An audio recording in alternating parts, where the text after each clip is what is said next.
can recycle the shit. Step aside, skim milk. You're done, almond milk. There might be a new milk coming to town and it's about to crawl right into the dairy aisle at the supermarket. Cockroach milk. Scientists are saying cockroach milk could be one of the most nutritious things you can drink. I am not a bigot. I am not a science denier. Cockroach milk is so much more sustainable and nutritious than real milk.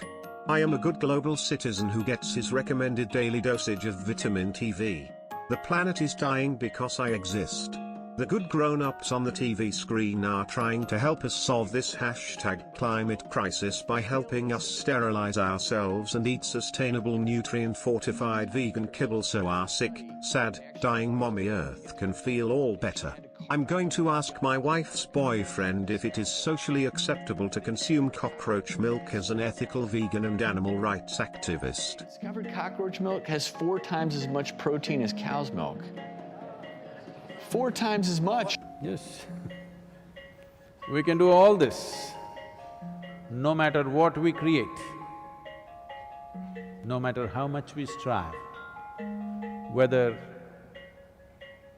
we build, everything is going to be insufficient, because the planet is going to be insufficient. I was in a conference and I said, see, unless you reduce the human footprint on the planet, there is no solution for anything. Then they asked me a brilliant question, how do you reduce the human footprint? I said, you have to reduce the number of feet. That's the only way. I'm not saying children are bad, they're wonderful, but it's just too many. We as human beings, we are wonderful, but we are too many. We are so many that the insect population is going down. No, it's not a joke, it's very threatening. If the insect population disappears, the planet will be destroyed. Yes, the worms disappear, the planet will be destroyed. If you and me disappear, planet will flourish.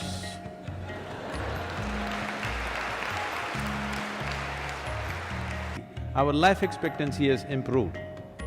This means we have taken death into our hands. When we take death into our hands, it is our business to take birth also into our hands, isn't it? I feel so empowered on my vegan climate activist hero's journey. We are all one. I am a highly evolved god who evolved from cosmic pond scum. We are all God. I am you and you are me. We're a happy family that needs to save its dying mommy from our toxic exhalations by taking #climate action now with the more evolved good grown-ups at governments, banks, and global corporations to help educate us how to get rid of ourselves and all the toxic extra human baby feet to decrease our atrocious carbon footprints and save the planet and evolution from ourselves, because we are all one. We're standing here, for this is an emergency. We're standing here for all that we hold dear. We're standing here for beauty and diversity. And we're standing in the love that binds us all. And we demand our government must tell the truth.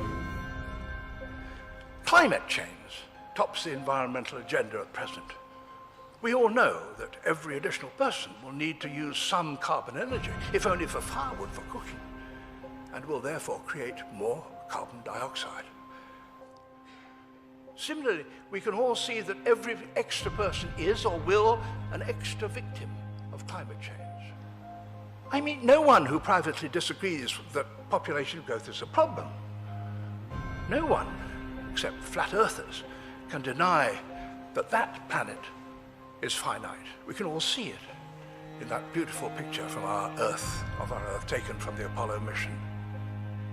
every one of these global problems, social as well as environmental, becomes more difficult and ultimately impossible to solve with ever more people. Thank you.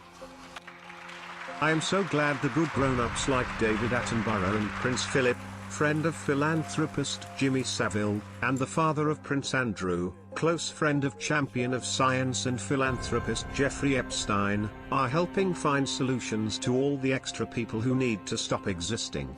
The hashtag climate crisis make me so sad. The totally real death threats from the climate are so scary, and I need the good government grown-ups to fix it and give 16-year-old human shield Greta her future back.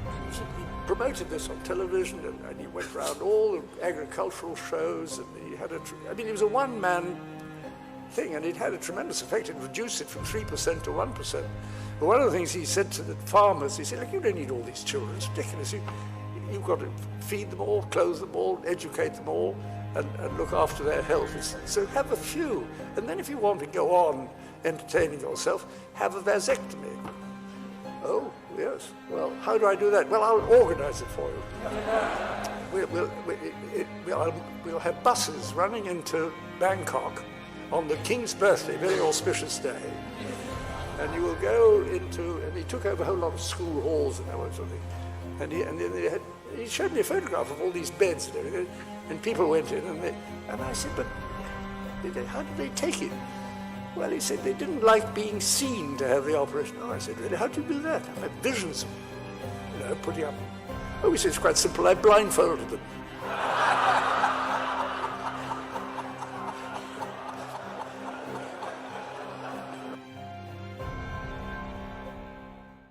I am so glad that Jimmy Savile's royal friend, Prince Philip, is helping all the extra people to not exist anymore. What vegan birth control method would you recommend? Vasectomy. Hell yeah, baby! You heard me, you heard me, you heard him! Well, get on board. Come on.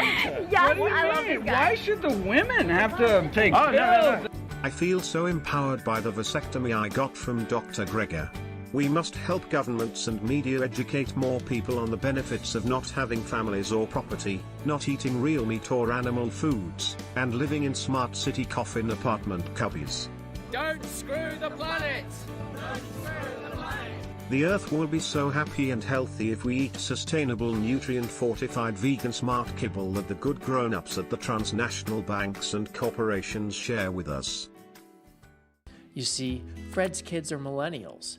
They've just surpassed baby boomers to become the largest generation in American history. And they've all been moving back to the cities. But there are only so many houses and cars that can fit in a city. And this is where the sharing economy comes in. We now have these powerful computers, smartphones, in our hands. I love sharing and do not hate science. The good grown-up champions of science like Jeffrey Epstein and his friends Bill Gates and Prince Andrew know what's best for me and the planet. I can't wait for the nice, happy, healthy corporate global technocratic government to ration and share resources with us. I wish I could help poor 16-year-old human shield Greta Thunberg to find a carbon-neutral ride back to Europe from America so she can meddle in the elections over there and save the planet from the extra people causing the totally real and not made-up hashtag climate crisis. That led Greta Thunberg to take to social media to call for help. She said, I've traveled around halfway around the world, but in the wrong way. And now she's looking for a way to cross back in the Atlantic by this COP25 summit now in Madrid. We have tons of time to turn things around. Well, not tons, but enough. Assuming we all act now. Last month, we had an ant problem at my house. This is gonna sound strange, but I felt somewhat in awe of their teamwork. In fact, spire ants are experts at teamwork. They're pretty tiny, right? But when faced with large challenges like crossing a river, hundreds or thousands of fire ants can work together to build structures out of their own bodies, like rafts. As a result, they can carry the entire colony across the river. Collectively, they do what is necessary to save the entire group. We too can work together. Rejoice. I've found a solution to Greta's transportation problem that will get her to Europe and help decrease our atrocious carbon footprint that's killing poor mommy Earth and stealing poor little Prince Philip, Greta, and Bill Gates' futures. We must use the extra people's surplus human bodies to make a giant raft that can bring this brave, 16-year-old human shield back to Europe so she can help the good grown-ups at the global banks and corporations create the happy, sustainable, totalitarian world government to fight the #climate crisis that is our fault because we exist. Nature provides the answers and the wisdom of children will guide us on our journey to sustainability on our renewable carbon-neutral giant human corpse raft. The things humans fear most is that we will be powerful beyond our belief. I am empowered beyond my belief to take #climate action against myself to save the planet from myself by drinking cockroach milk, eating vegan kibble, putting the pee-pee in the poo-poo, and sterilizing myself. I am not deceived. I am not being programmed to self-destruct by toxic weaponized pop culture. I'm going to ask my wife's boyfriend if this sustainable giant human corpse raft is vegan friendly. How do you do that? I have visions of, putting up. Oh, we say it's quite simple. I blindfolded them.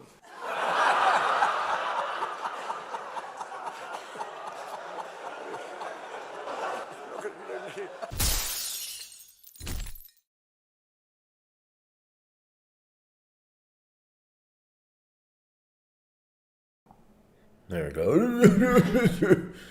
I just blindfolded them. That's quite simple.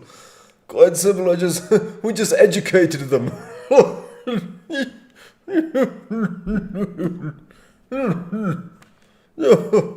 Quite simply, we just educated them for several generations. Hello,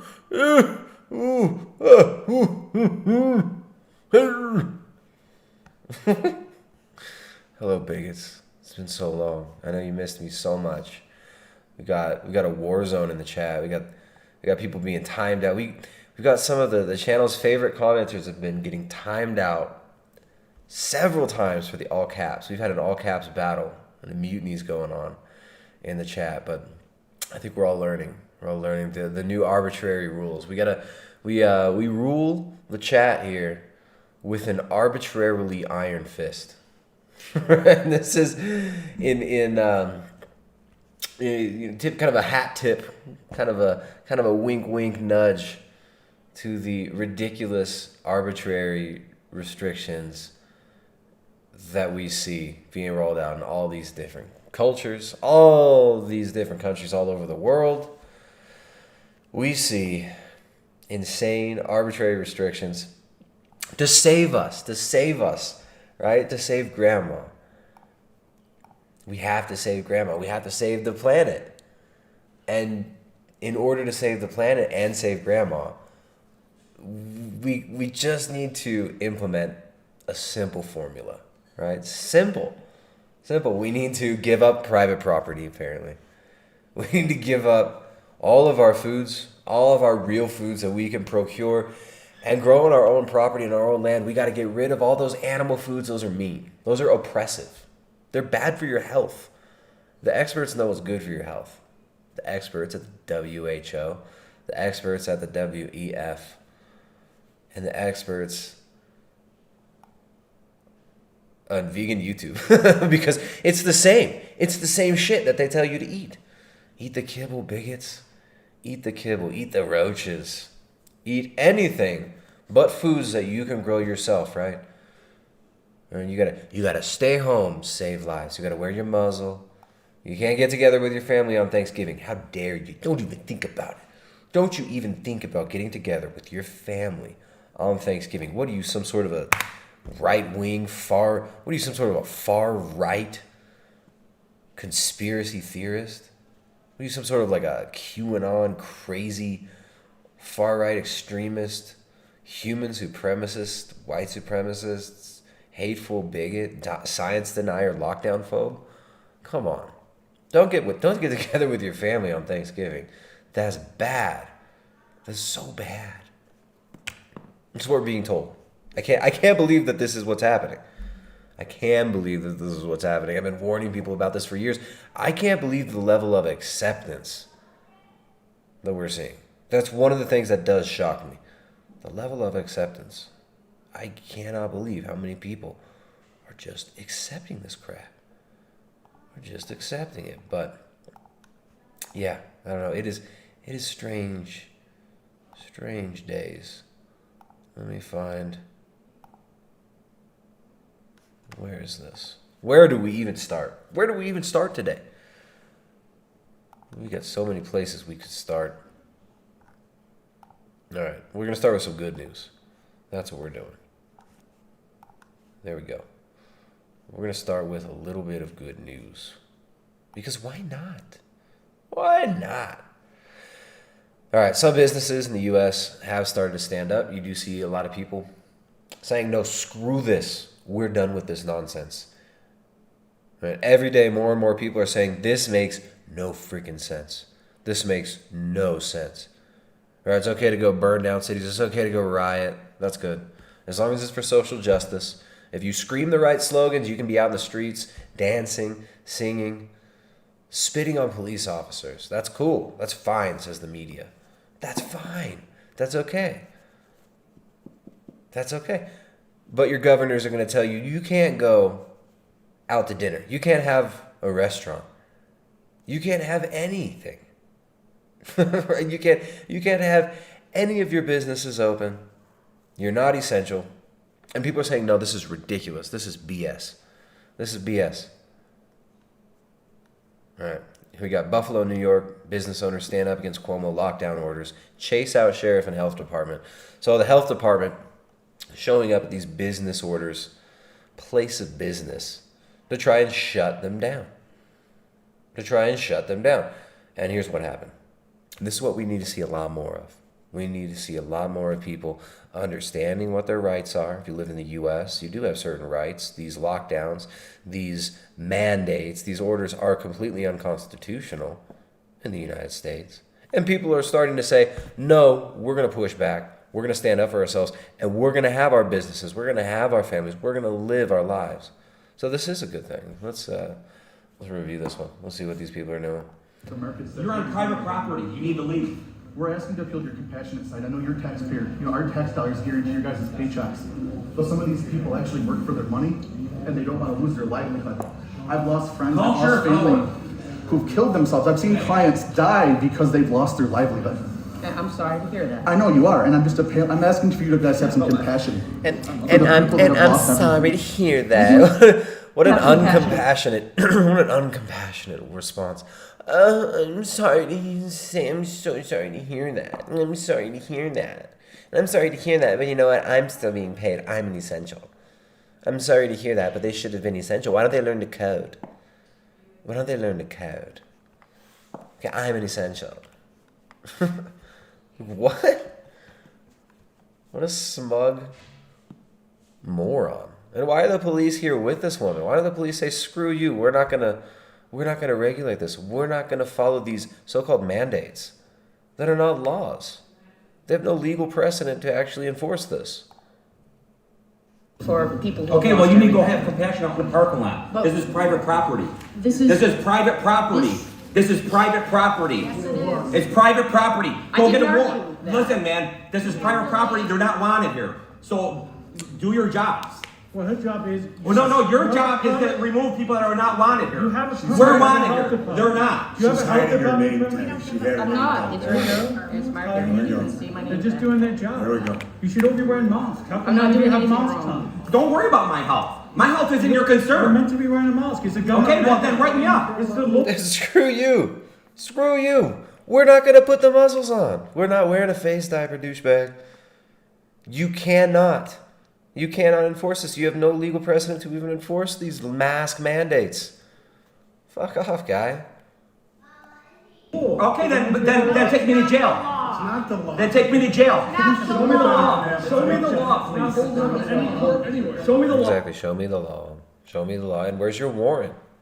Do you have a warrant? No. Then you got to leave. I'm sorry. You got to go. Very simple. Well, I think we got to go, John. You have to leave. You guys have to leave. guys need to You have to leave. leave. Right now, you're trespassing without a warrant. You need That's to civil leave. disobedience. You're trespassing. You're not Were you trespassing. You're right on trespassing. the property? Doesn't matter. Then We you're have a right to trespassing. be It doesn't Then matter. get a warrant. Go get a warrant. You Bring need a warrant. Go get a warrant. Trespassing. Yes, you do. Come back with the warrant or You leave. don't write the law. So you can walk on any property with no warrant? Go get a warrant. You guys are breaking the law right now. You're breaking the law. Go outside. No, go on your They've phone been asked to outside. leave Go several on your phone occasions. outside. I would really like it if you Where did stopped you You have tell the sheriffs, they don't seem like they really want to be there. At least this one, the slightly healthier looking sheriff, seems like he doesn't want to be there at all. Why are you there? Why are you enforcing this? And a lot of sheriff's departments, a lot of sheriffs have said, no, we're not going to enforce this lockdown stuff. We're not going to enforce mask mandates. We're not going to enforce curfews. You don't have to. And you shouldn't. And you should be held accountable if you do. I haven't done anything wrong. Leave! Who reported it? Leave. Who reported it? You know what? I don't know. Yeah, Because it's anonymous, right? Yes, It's it anonymous. is. It But it's a can't be legitimate anonymous. complaint. You need to It know can your be, accuser. You need to that's know. It not- cannot Okay, be wait, you anonymous. gotta go get a warrant. It Does cannot not be the health anonymous. department If do you not don't hold get it. the It's you not. don't get the You gotta right go get a warrant. policies, you It's don't get to code violate the enforcement. Constitution. This It does isn't not the matter. same You as don't that. circumvent or subvert the Who Constitution. call the news? That's the Call way the it news works. here, too. Call the news. Okay, Miss, you need to leave. And she starts scrolling through her phone and pretending to do something. I mean, she knows she has nothing. What can she do? Is she gonna tell the police, oh, sick them, arrest them all? Are the police gonna arrest them? I mean, these people need to be held accountable. These police need to be held accountable. These health ministers or health czars, whatever the heck they call these people, these health officials need to be held accountable. All right? Police who are enforcing these illegal mandates should be held accountable. These governors should be held accountable. Trump should be held accountable for declaring that state of emergency that then allowed this whole cascade of madness. All right? We need to hold all these people accountable. This is ridiculous. And these people are actually doing it right. You know, they're getting a little heated and they start yelling a little bit. They're hooting and hollering a little bit. But it did work. All right? They legally, non-violently are pushing back and saying no. Out! Get out! Get out! Get out! Get out! Get out! Get out! The chanting's kind of annoying, right? But hey, you know what? It did work. I posted this video on Instagram and somebody was bitching and went, oh, the chanting's cringe, bro. The chanting's cringe. Right? There's nothing more cringe than calling things cringe. Stop fucking saying things are cringe. There's nothing more obnoxious than that. But also it's like, okay, sure, you don't like the chanting. You don't like the chant, but look, it worked. You fucking dork. And have you done anything? Right? Sitting there like a soccer mom on the sidelines trying to coach when you don't even understand the game. You're not even out there. Are you out there pushing back? Are you out there stopping this? Right, lots of people say, oh, it's cringe, this is cringe, that's cringe. What the hell are you doing? Are you doing anything? Right, so I commend these people. Good job over there in Buffalo. I'm not sure what this business was called, who this business was, but people need to take note.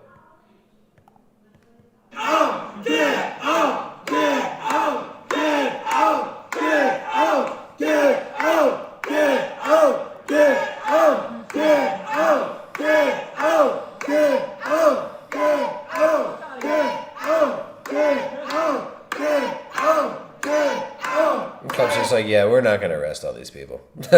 Yeah, we're not going to arrest them all. They just walk out. Let's see.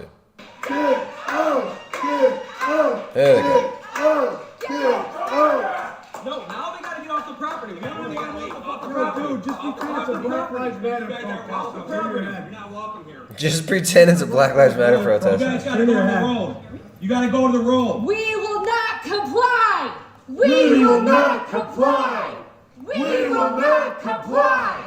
We will not comply. This is a protest. This is a protest, guys. We do not have to disband. It is a protest. This is a lawful protest. We will not. Alright, so So they're saying, no, we're not going to comply. We're not going to shut down our businesses. We're not going to accept mandatory unemployment. We're not going to accept this. We will not bow down to this nonsense. So a lot of people are standing up. A lot of people are saying no. Not enough people. When I say like, maybe not a lot. Maybe way too few. But at least some are. At least some people are saying no.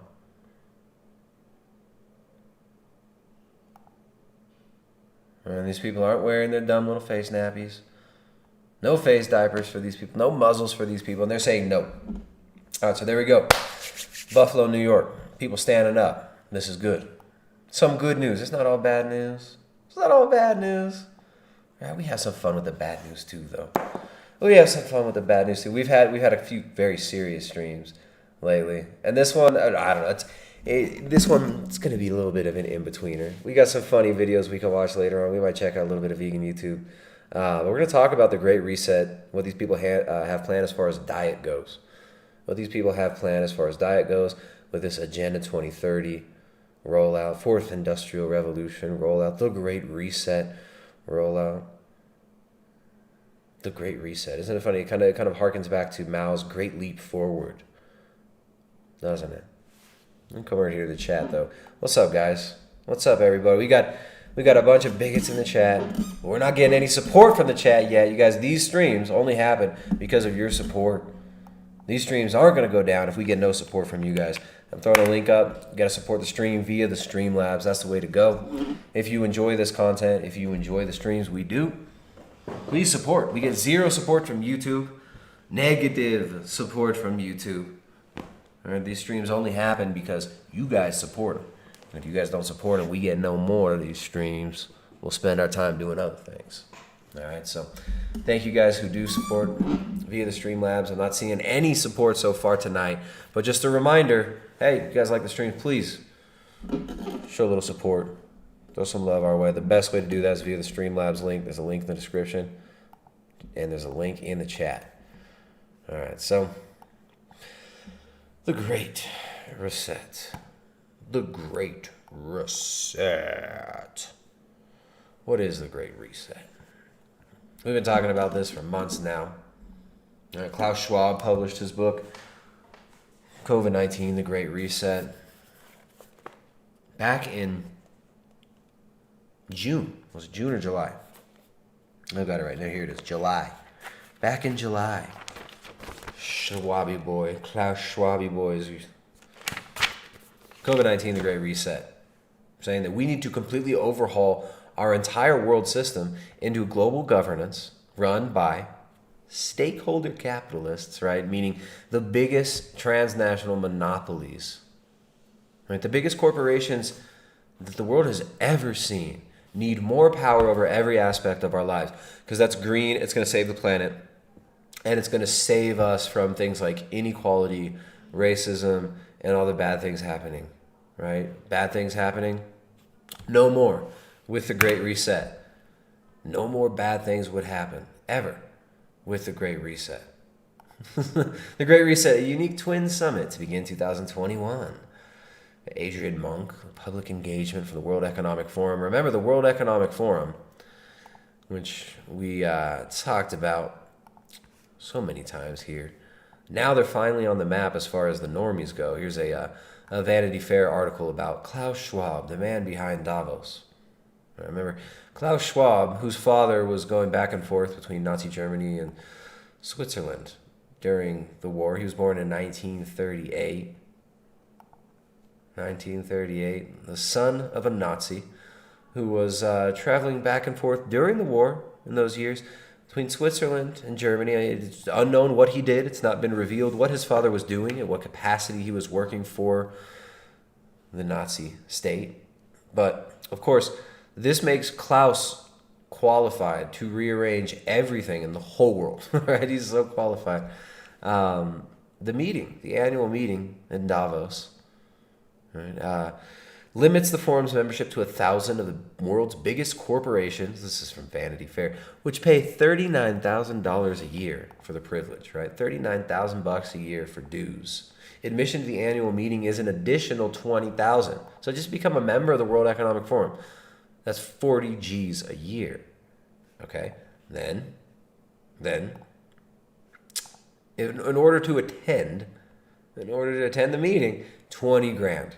20 grand. So that's governments, nonprofits, media. They get to go. No, $60,000 just to attend the meeting. And these are the type of people, they care about the poor. They want to stop inequality. They want to make us all equal. Does that sound good? Do you guys want to be equal?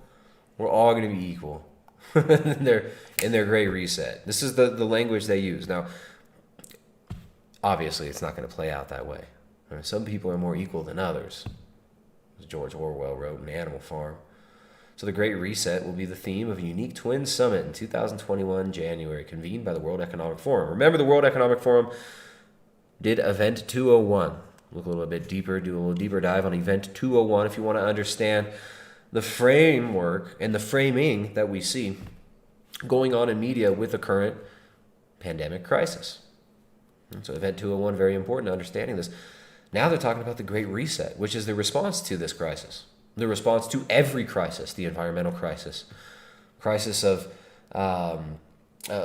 inequality, they tell us, right? The climate crisis, COVID crisis, every crisis is going to be fixed by the Great Reset. The Great Reset is a commitment to jointly and urgently build the foundations of our economic and social system for a more fair, sustainable, and resilient future. It requires a new social contract. Do you guys remember signing the old social contract? Well, these people are going to have us sign a new one. They've got a new social contract for us. They got a new social contract for us. So I've been talking about this Great Reset, this rewriting of the social contract for months now. And now it's finally out in the open. Now they're finally talking about it. New York Times is talking about it. All these other alternative media figures are talking about it now. It's out in the open. But you still see gaslighting from the Washington Post, New York Times. Say, oh, that's just like a conspiracy theory that crazy people believe. Oh, Great Reset, that's crazy lunatic fringe conspiracy theorists talk about this. While at the same time saying, oh no, we need a Great Reset. And this is good, and it's going to save the planet.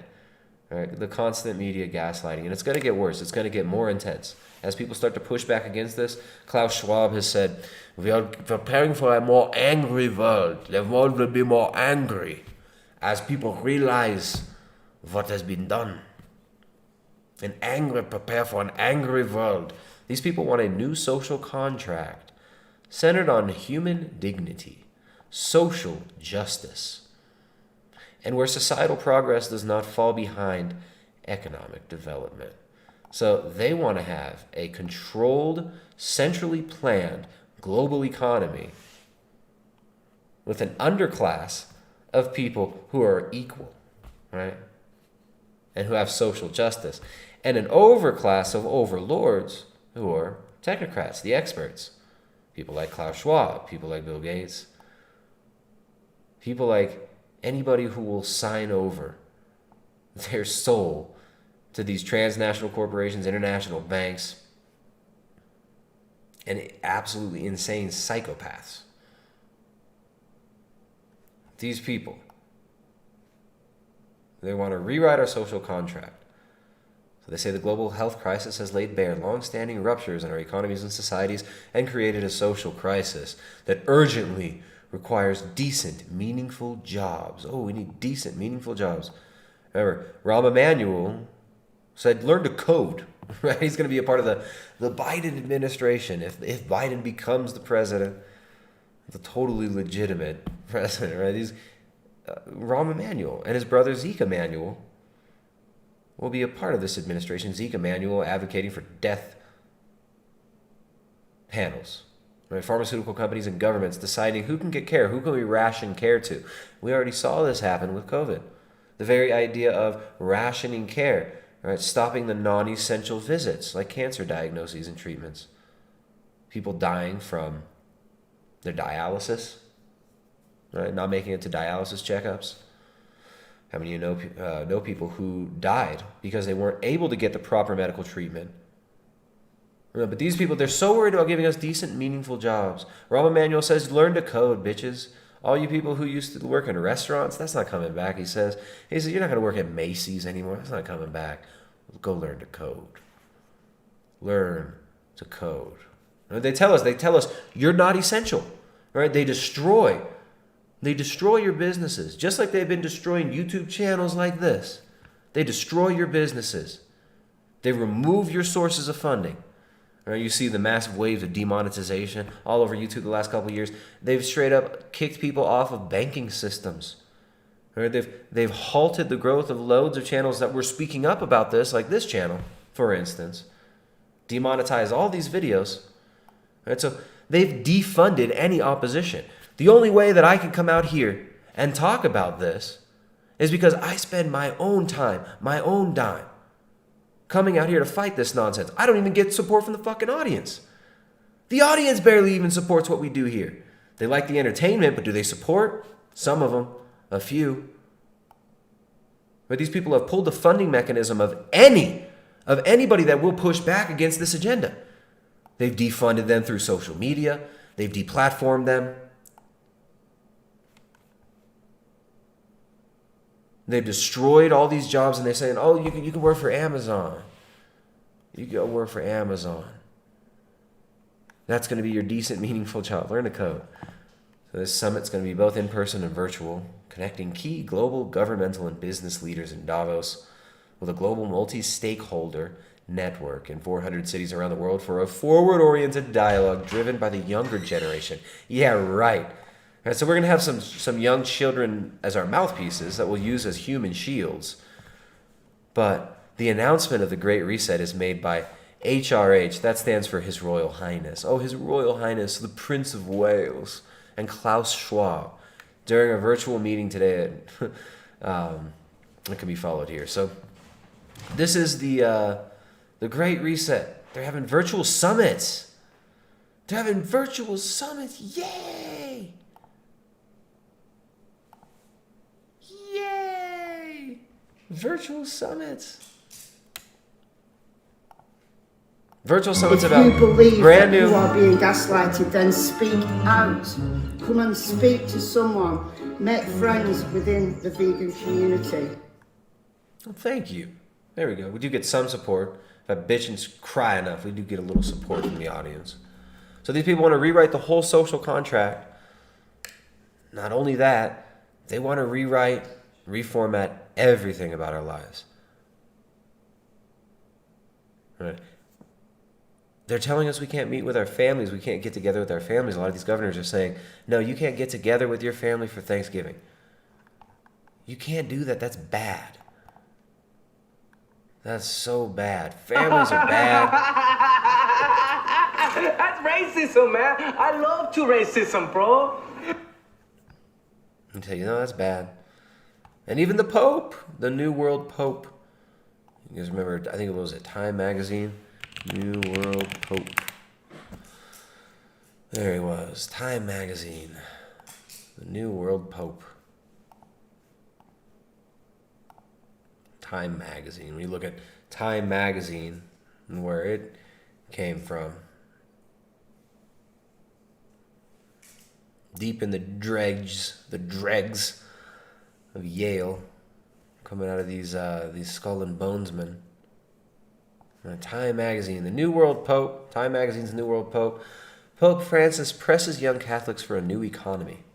Pope Francis urged young Catholic entrepreneurs Saturday to develop a new, more just economic model. Ooh, more social justice that could save a mistreated planet while helping the poor and the excluded. Francis spoke via a video message beamed to a virtual meeting of young business leaders and urged them to make major changes to global economic relationships. You recognize the urgent need for a different economic narrative, the pontiff said in comments translated into English. The present world system is certainly unsustainable from a number of points of view. That word, unsustainable, of points of view, and is harming our sister Earth. Our sister Earth. How lovely, our sister Earth, so gravely maltreated and despoiled, together with the poor and the excluded in our midst, the Pope remarked. He pointed out that the coronavirus epidemic has caused people to think about the situation the world found itself in. Once the present health crisis has passed, the worst reaction would be to fall even more deeply into feverish consumerism. Ooh, so we need that global equality, everybody. We need the global equality. We need global equality from the Pope, the New World Pope. The Argentinian-born Pope has regularly taken capitalism to task, accusing it of indifference to social inequality. So it's not that he's critiquing capitalism, and it's being rooted, just like communism, in materialism and ultimately in nihilism. Right? This insane materialistic ideology at the base of both capitalism and communism. He's not critiquing that. He's critiquing capitalism. I'm so much better doesn't now. give us. I'm so much bigger and stronger than you. Sorry. Yeah. Thank you guys. Thank you guys who do support. We appreciate that, guys. But it's not about helping. It's not about helping people to come into communion with God for the Pope. We need to fight social inequality, right? This kind of chiliastic idea that we're going to rearrange this world. We're going to rearrange the fallen world and create a utopia. Right? He's not critiquing capitalism because it's materialistic. It's not equal enough, right? Which is kind of an even more materialistic viewpoint. Right, the capitalist who, we gotta get out there, the free market, we gotta get what's ours in the free market, and obviously raw capitalism based on materialism is ridiculous. It's stupid. But the alternative that these people give you, capitalism, that's obviously, it's very destructive, it's not very good, consumerism sucks. Let's have the state, let's have a global super state ration everything and make everything equal. That's going to help. That's going to fix it. That's a nice fix. All right, so this insane Jesuit Peter Pope, Argentinian-born Pope, goofy little pedo dude, says, no, we can't go back to consumerism after this. We need to change capitalism. Right at the same time as the World Economic Forum is saying this. How nice, right? So he says we need to give birth to an economic culture that inspired trust and created... He pressed the young business leaders and academics from 115 countries to give birth to an economic culture. Skateboarding teens in Hawaii, right? And you just imagine them shirtless all day. Yes, right. We do. Yes, we do, of course. 115 countries to give birth to an economic culture that inspired trust and created resources that will enlighten minds, warm hearts, and give all young people, with no one excluded, a vision of the future. So we need an economic culture to give young people a vision of the future. This guy claims he's a Christian. This demonic Jesuit, he says he's a Christian. What a great Jesuit thing to say, right? No one excluded. We need to give young people a vision of the future. What is that vision of the future? What is that vision of the future? Everybody working online, right? Everybody communicating only online. What is that? It's everybody empowered on social credits. Everybody living under constant surveillance with social credits and equality. But we got to have everything rationed to us. We got to have everything rationed to us. So the Pope... Skateboarding teens in Hawaii, right? And you just imagine them shirtless all day. Right. So the Pope says, this is what we need to do. This is what we must do. Rearrange. We need to seize the means of production. We need to redistribute the resources. Let's redistribute the wealth. A great redistribution of wealth. This will save us. This will save us. Right? OnlyFans will save us. Listen to the influencers. Right, so there's the Pope, the New World Pope, bringing in that new world for all of us. Right, one of the major parts of this new economy is tracing everything. Tracking and tracing, they keep telling you.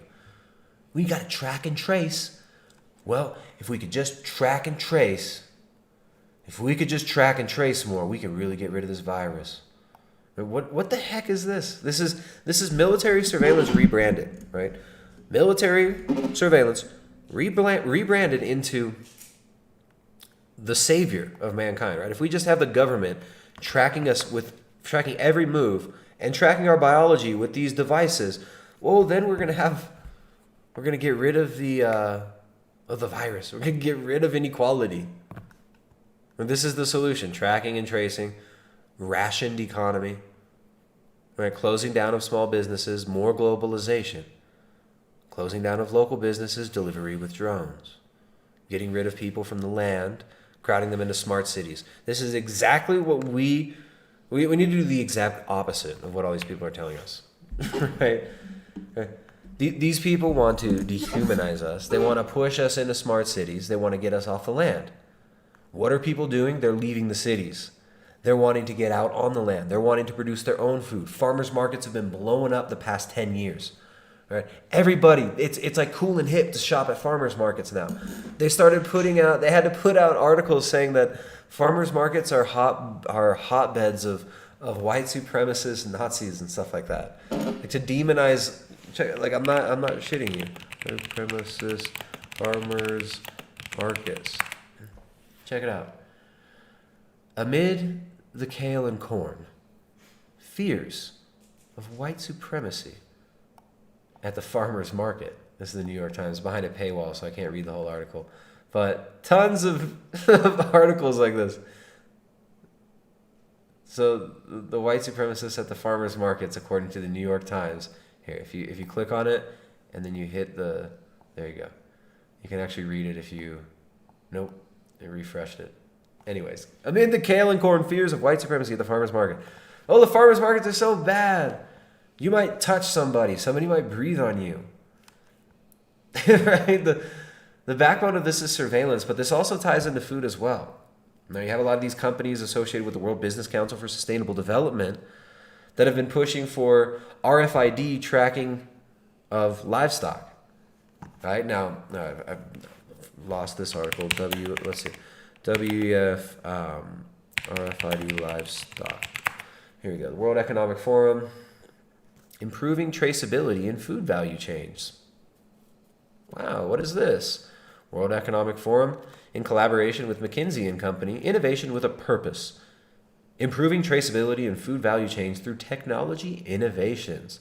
Now, they've been trying to push for mandatory RFID tagging of farmers' livestock. They want to track where livestock move, where livestock go.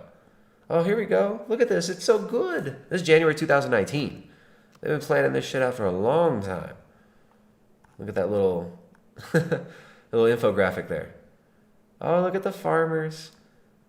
Just hooked up to satellites, Internet of Things, everything connected via Wi-Fi, everything connected via millimeter wave technology through the 5G networks. But they want end-to-end technology-enabled traceability on blockchain, so they're permanent records of everything they want to find. They want to watch where everything travels through the entire food system and make sure it's sustainable, right? By putting freaking RFID chips on everything. And Klaus Schwab says we're going to do this to people too.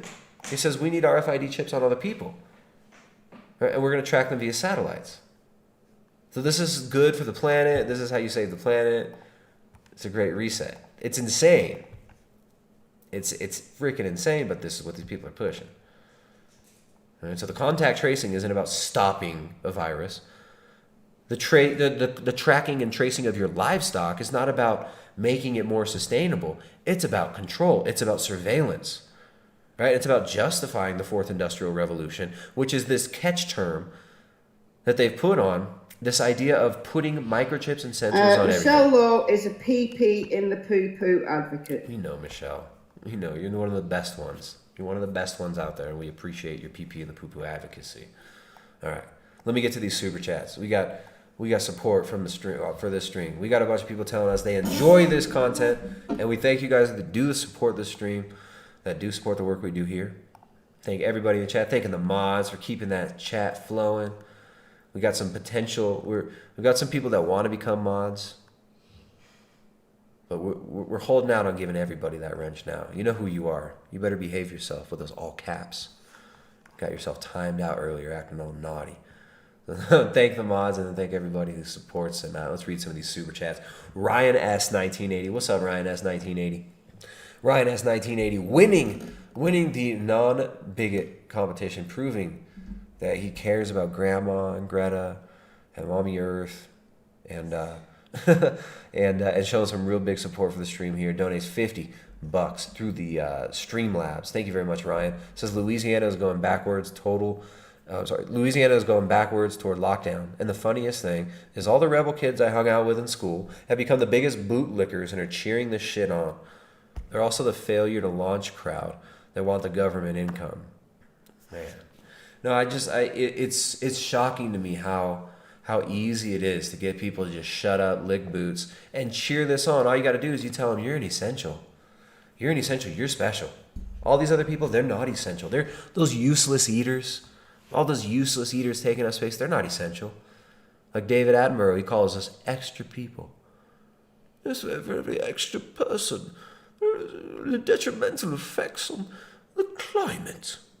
All the extra people breathing and exhaling carbon dioxide will not ensure a green and sustainable future for the poor, downtrodden World Economic Forum and Greta Thunberg. He calls us extra people.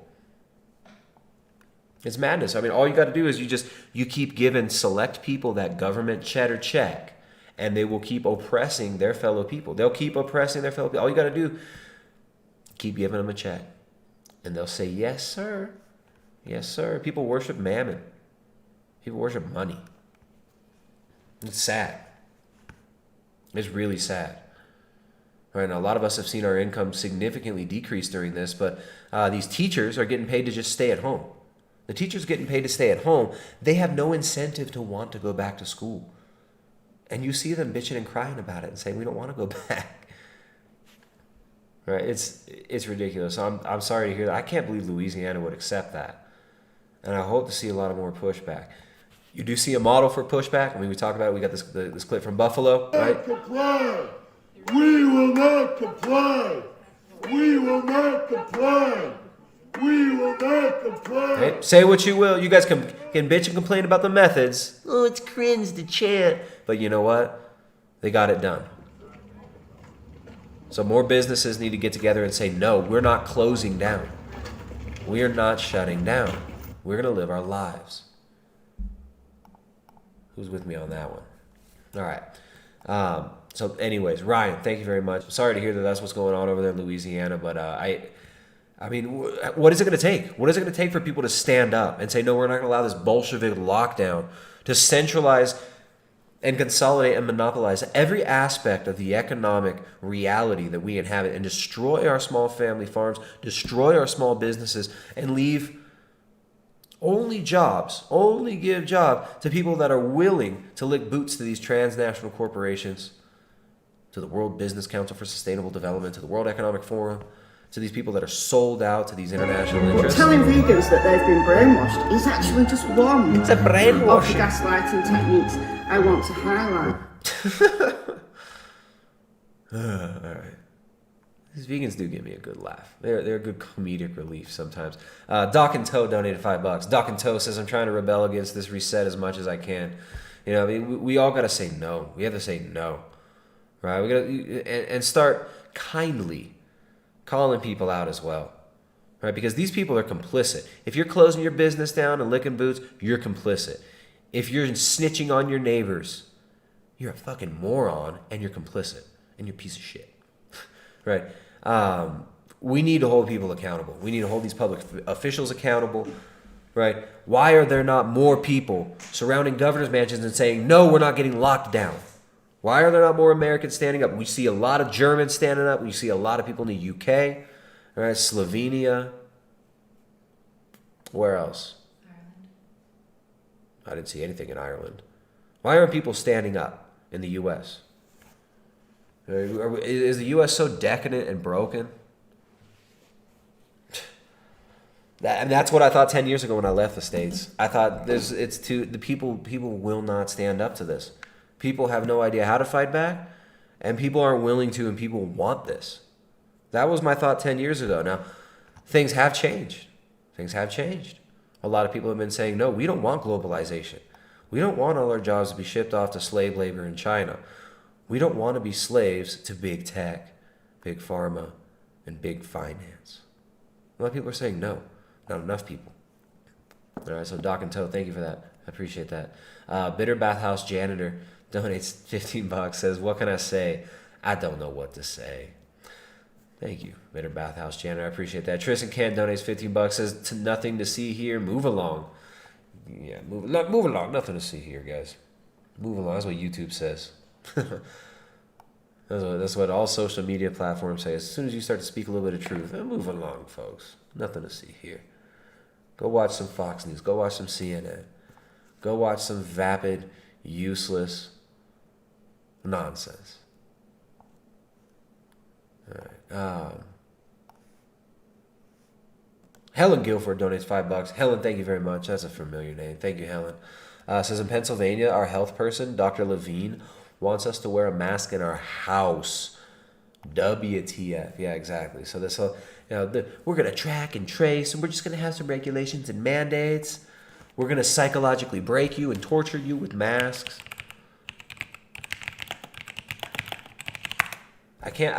This is ridiculous. I can't believe this.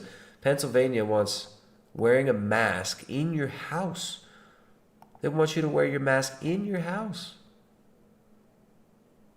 Pennsylvania government announces new COVID rules, including wearing a mask in your house. This is so ridiculous. I can't believe I just read that. Where is your Pennsylvania health official? Where's that? I'm trying to find the picture of this lovely individual. All right. Anyways, yeah, I can't believe it. And they're also telling you can't buy liquor, you can't buy alcohol on Thanksgiving.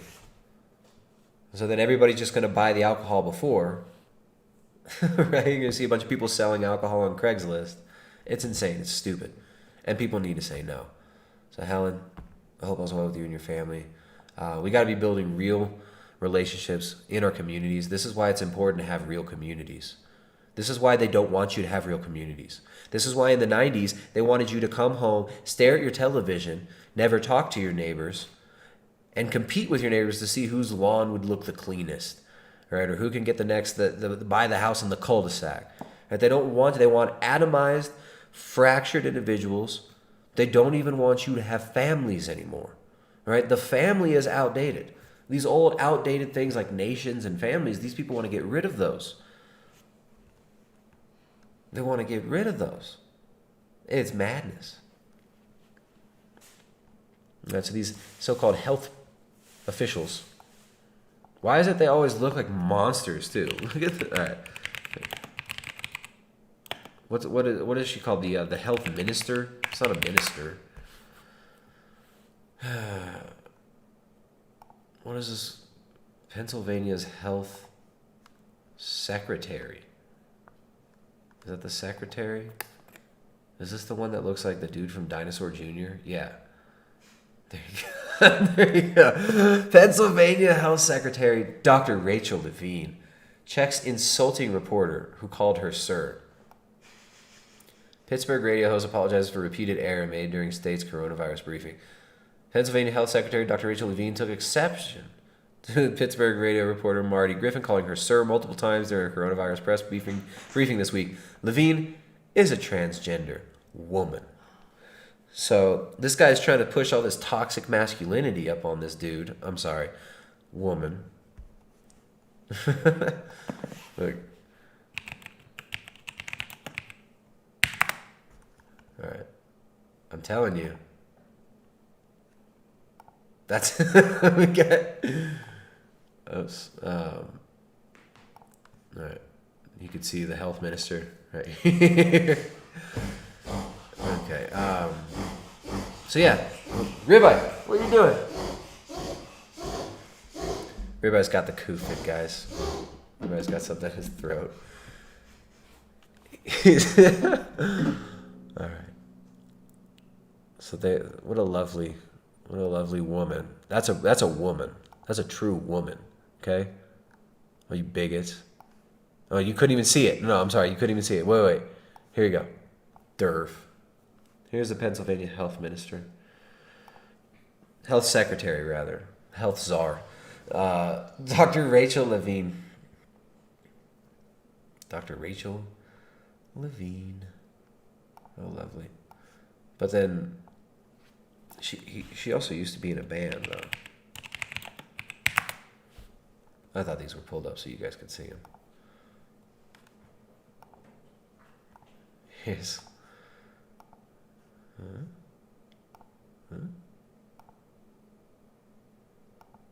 Methinks me found a match. Alright, so yeah, that's crazy. I can't believe what's going on in Pennsylvania. I'm telling you can't buy alcohol too. It's madness. Bear Roots Farmer. What's up, Bear Roots Farmer? Donate $10. Says, I'd like to purchase my indulgences, please. Oh, there you go. That's 10 carbon indulgences for you. Also, you've got a 30-minute pass. You can say whatever you want, and you're still not a bigot. Any words you want. You're not a bigot. That $10 donation. And Greta gets a little bit of her future back with that one. So thank you very much. Mick Romine donated $10. Thank you, Mick. And Nini11JFK1776 also didn't even say anything, just sent $15. Thank you very much. There we go. The stream is a-rolling. We get some support from the chat. Thank you guys all who support. I appreciate it. But every once in a while I gotta bitch and complain about YouTube destroying all the good channels out there. And YouTube's complete lack of consistency. But there is consistent support from some of the audience here, and I appreciate that. All right, let's learn a little bit more, guys. Pennsylvania Health Minister Dinosaur Jr. No, she wasn't she wasn't actually in Dinosaur Jr. She was not actually there. She wasn't actually the lead singer and guitarist from Dinosaur Jr. Was it Jay Mascis? Is that the guy's name? It was not Jay Mascis. Matt Hancock wants to use NHS testing system to fight the flu after COVID. So they never wanted to stop, of course. What did we tell you when this all started? They will never let this stop. How much will they push? As much as we allow them to push. They will not stop until we say, no, this is the limit. This is enough. This is enough. We should have never allowed this to happen. As I said from the beginning, the lockdowns, the fear-mongering, the panic should have never been allowed to happen. We should have never allowed this. But people did. But now we got Matt Hancock over there in the UK. We got to keep using the NHS testing system to fight the flu, right? It'll never end. It says, in future British culture of soldiering on when ill must end. What does that even mean? Health Secretary says in future British culture of soldiering. This is The Guardian. You guys can't even write a tagline for your article. How high are you people? The NHS should routinely test people for illnesses such as seasonal flu once the coronavirus pandemic is passed, Matt Hancock said, adding that he wants to end the UK's culture of soldiering on and going to work while ill, infecting others. So they want to be testing you always. They want to be testing us constantly. They want constant testing. Constant testing, never-ending testing. Yep. And the World Economic Forum also wants to help you to be sustainable. So food and agriculture are on the agenda now. You can check out the World Economic Forum's recent Twitter feed, the Twitter feed over here, as well as their website. And they're rehashing a lot of these articles that we've already talked about, but it's abundantly clear what these people's agenda is. So we're going to lock you in your homes. We're going to tell you you're not essential. We're going to have a centrally planned economy, a sharing economy, where these huge corporations will share things with us. They're going to share resources with us. We're not going to be able to choose what those things are, but they'll share the essential things with us. It's insane. Like, they want to ration you kibble. Right? The World Economic Forum says, we brewed beer from recycled wastewater, and it tasted great. Wow, recycled wastewater. Guess what that is? That's pee-pee poo-poo water. Okay? They want to feed you piss water. They want to feed you shit water. As the Earth's population grows, the world's freshwater resources will come under increasing pressure. Remember, Nestle is a member of the World Economic Forum. Nestle is a member of the World Business Council for Sustainable Development. Nestle also takes water from California, ships it in a giant freaking freight ship thing over to China, right? They steal water from under your feet and sell it to you. But they're going to tell you that there's not enough water. They're going to tell you there's not enough water. You can't irrigate. You can't have irrigation anymore. This is all part of the Sustainable Development Goals, which Klaus Schwab played an important role of bringing about. Klaus Schwab has been on this sustainable development stuff, working with the UN since the 90s. So the World Economic Forum says as the world's population grows, the world's freshwater resources will come under increasing pressure. 33% of people don't have access to safe drinking water. Reused and treated wastewater is one solution, although many people are put off by water that someone may have showered in or flushed down the toilet. To change attitudes, a brewery in Calgary decided to brew a beer from reused wastewater to show it's safe. All you bigots, you guys are so bigoted, you're so selfish, you don't want to drink poop water out of the toilet. But the World Economic Forum is going to help you put your pee-pee in the poo-poo and also help you put your pee-pee poo-poo water back in your mouth. Because that's good and that's sustainable, they tell you. They say that's sustainable, that's good. As the Earth's population grows and approaches a projected 9.7 billion by 2050, the world's fresh water will face mounting pressure to supply the needs of population growth. Oh, goodness. In addition, climate change is predicted to increase the severity of floods and droughts. All right, what do you mean by climate change? What do you mean by climate change? Are you going to include in that the massive weather modification campaigns that have been going on by both corporations and governments for decades now, especially the last 2 decades? You're going to include that? Climate change? The intentional changing of climate? The intentional engineering of drought? Which has been demonstrated over and over again. Water can be reused, they said. It can be repurposed following treatment for drinking water and non-drinking water, such as car washes, and can be as part of the solution to help communities build water resilience in the face of growth and climate change. And it can also be transformed into beer. You can drink beer from pee-pee water. Yay! All right, so if you come over here, they have these strategic maps. World Economic Forum puts out these little cute strategic maps where they show you exactly the agenda, all the different ways it connects to different parts of the agenda. And water is a major part of this. I'm going to log in. All right. So World Economic Forum, why we must scale up climate smart agriculture. I feel 10 feet tall right now and strong as an ox. Who the fuck is this guy? Hey, who the fuck are you? Huh? Who the fuck are you? Okay, I like it. All right. Hey, okay. Hey, I like it. Getting some super chats. There we go. Little Streamlabs. Hey now. Harry Serpanos donated $10. Thank you, Harry. Says all these things are part of an agenda of transitioning us all from this bankrupt fiat economy to a neo-feudal tech dictatorship of tech lords blessed by the Pope and others. There you go. There you go. That is exactly what's happening. It's neo-feudalism. They're going to tell you, oh no, it's sustainable. Look at this, it's all equal. And they'll sell it to you with communist rhetoric for the lower classes, but then the upper class, they're going to live like decadent aristocrats. Right? Up at the top, it's corporate government partnerships, right, which is fascism. At the bottom, It's a controlled zero growth sharing economy. Right? So you get the best of both worlds. The best of both dehumanizing, materialistic, stupid philosophies. And it's insane. So I mean, a lot of people are saying, "Oh, the commies are doing this. It's the communists. This is the communists." But why are the Fortune 100 companies and Fortune 500 companies so keen on this? Like, why is Nestle so into the idea of communism?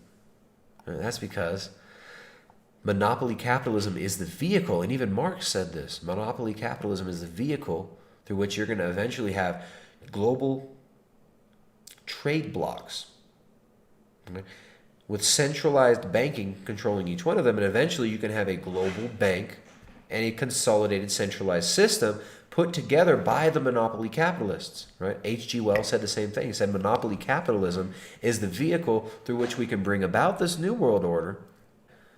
They believe that it is their evolutionary imperative to take control of all these resources.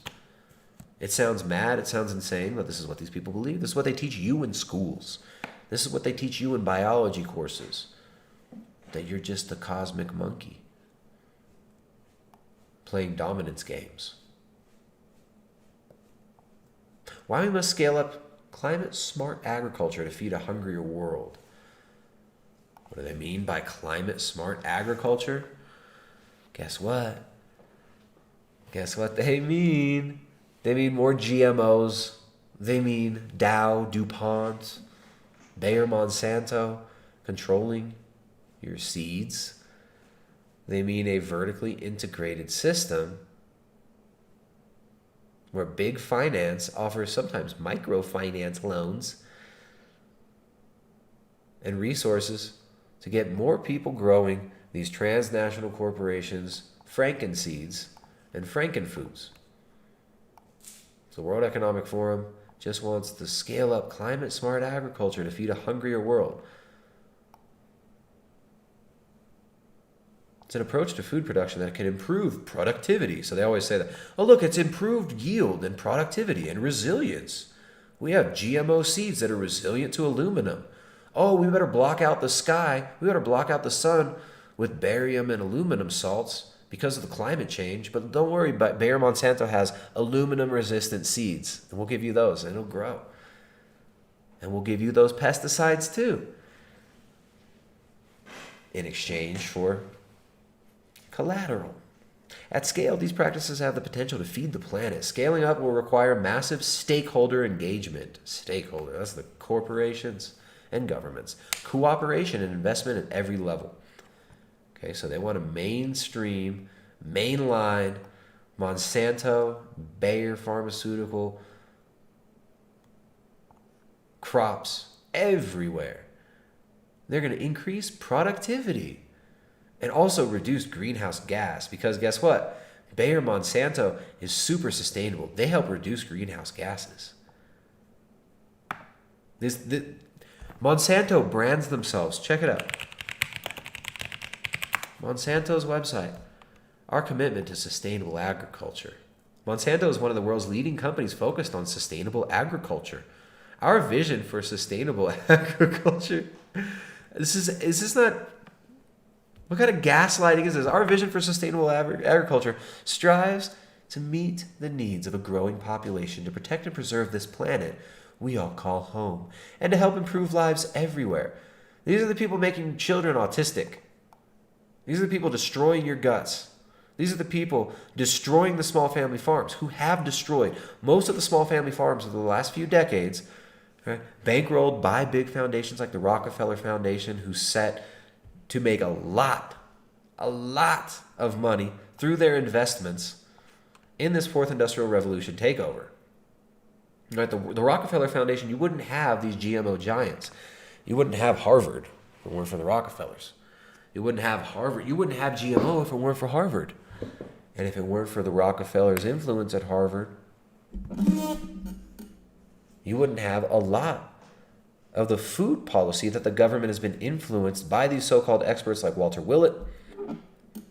You wouldn't have this. And of course, the Rockefellers invested, I think it was $100 million initial investment to start the so-called Green Revolution. Guess what the Green Revolution was? Agrochemicals and industrial agriculture, but they call it the Green Revolution. It's marketing, it's branding. They will market you a big steaming pile of shit and tell you that it's the most amazing, sustainable food and it's going to nourish you and it's so good. Look at Monsanto. Oh, producing more, conserving more, improving lives. This is what Monsanto does that. And the World Economic Forum is going to help them. They're going to help their members. Remember, those members that pay $40,000 a year in dues to be a corporate member, $20,000 in order to just go to the meeting. These are the people who've been destroying our soil. These are the people who've been destroying our way of life. Who've been trying to push rural people out of the equation. But they say, no, we've got the answers. The world is facing an unprecedented hunger crisis. Here's why. COVID-19 could double the number of people experiencing food insecurity globally. Wow, COVID-19 could do that, huh? You sure it's COVID?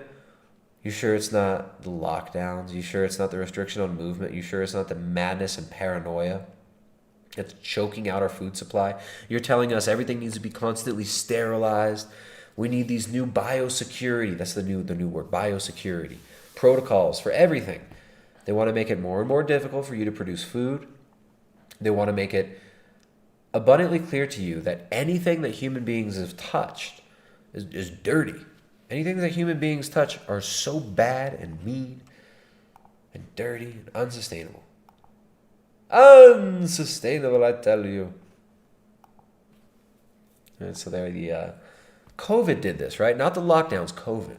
Right? Not the insane government policy, the Bolshevik-style destruction of the economy, the shutting down, the locking up of people in their homes. No, it's COVID. COVID does that.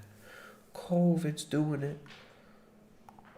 Food banks are struggling to meet the demand as the pandemic worsens. Mutual aid organizations and hyper-local community-based networks in the community need our support. Oh, so the World Economic Forum needs to go and help. Oh, we're going to help. Don't worry, we're going to help you. COVID-19 pandemic is the first time 40% of Americans have experienced food insecurity. This is on CNBC.com. Monica Wahlberg has been submitting unemployment claims for the last 14 weeks, but she hasn't seen a cent yet. After losing her dream job as a director of a Madison, Wisconsin company arts center in June, Wahlberg was able to carry on for a while without unemployment benefits thanks to the severance package and her savings. Wahlberg, 45, held out hope that she would be able to find another job in her field, especially since she was asked to do phone and video interviews for a range of potential employers. But just getting by became more and more challenging as the months dragged on, and her pantry supplies dried up along with her savings. Right, so they shut you down, they shut down the economy, and they say, oh, we had no idea this is going to cause so much strife. Look what COVID did. No, COVID didn't do this. You shut down farmers markets. You shut down all the small businesses. You locked people in their homes. You forced, through insurance companies and through corporate policy, people to get tested always. Just constant testing to create this illusion that we're all going to die. And it's just everywhere. Another shortage of this food may be coming soon. Some food industry experts are predicting coronavirus and holiday-related hoarding may lead to another meat shortage as 2020 draws to a close. So they've created these same companies also, right? JBS, Cargill. I'm feeling good as hell about this, dog. I feel like Lil Wayne with this scissor. Lil Wayne with this scissor. Cargill, JBS, American Beef, Tyson. These same transnational corporations that are all members of the World Business Council for Sustainable Development, that are all down for the World Economic Forum's global agenda. They created this bottleneck and consolidated the meatpacking industry over the last 30 years, 40 years. Right? And they created a centralized, controlled, the four big meat packers, the big four meat packers, they own all the meat packing. All the meat packing. So you got to go through them if you want to get your meat to market. And when they start shutting down, guess what happens? There's meat shortages. Because we don't have a decentralized local meat production anymore, people aren't butchering because of the USDA laws that were lobbied for by these transnational corporations in the revolving door at the FDA, USDA. It's all Monsanto execs, right? The Supreme Court is stacked with former Monsanto lawyers. It's so corrupt. It's so ridiculous. But this food shortages, this has been a long time building, right? We've talked to beef producers, ranchers over the last year, talking about why these shortages happen and why there's not an actual shortage of meat. It's the inability to get that meat to you. The inability to get the meat from the farmer to the customer, to the consumer. But they're going to say, no, COVID's doing this. COVID's making it all bad. And so there are food shortages coming. The Canadian guidelines are telling people ditch red meat and dairy and don't bother with local food if you want to save the planet. Total gaslighting. You don't need local food. We need the global foods. We need global foods. All right, so the World Economic Forum, let me come back here to their Twitter because they got a tweet storm about... where'd it go? They're having a whole tweet storm over here. The WEF.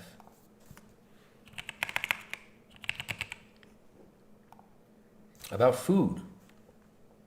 About what types of food we can eat and what types of food are going to save the planet. Oops.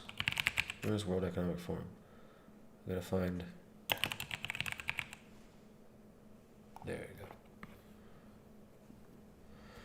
Here's WEF on Twitter.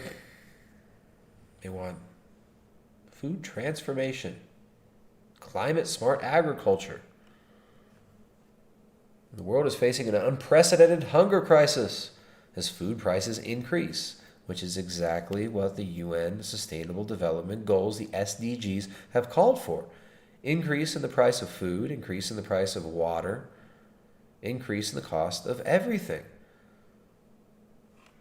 World Economic Forum says COVID-19 has helped food insecurity surge. Yeah, we noticed. All right, this is what these people want. They want you to feel insecure about your food, your source of food, and jump through whatever hoops you need to and dance like they tell you in order to receive that food in this future rationing economy that they've been pushing.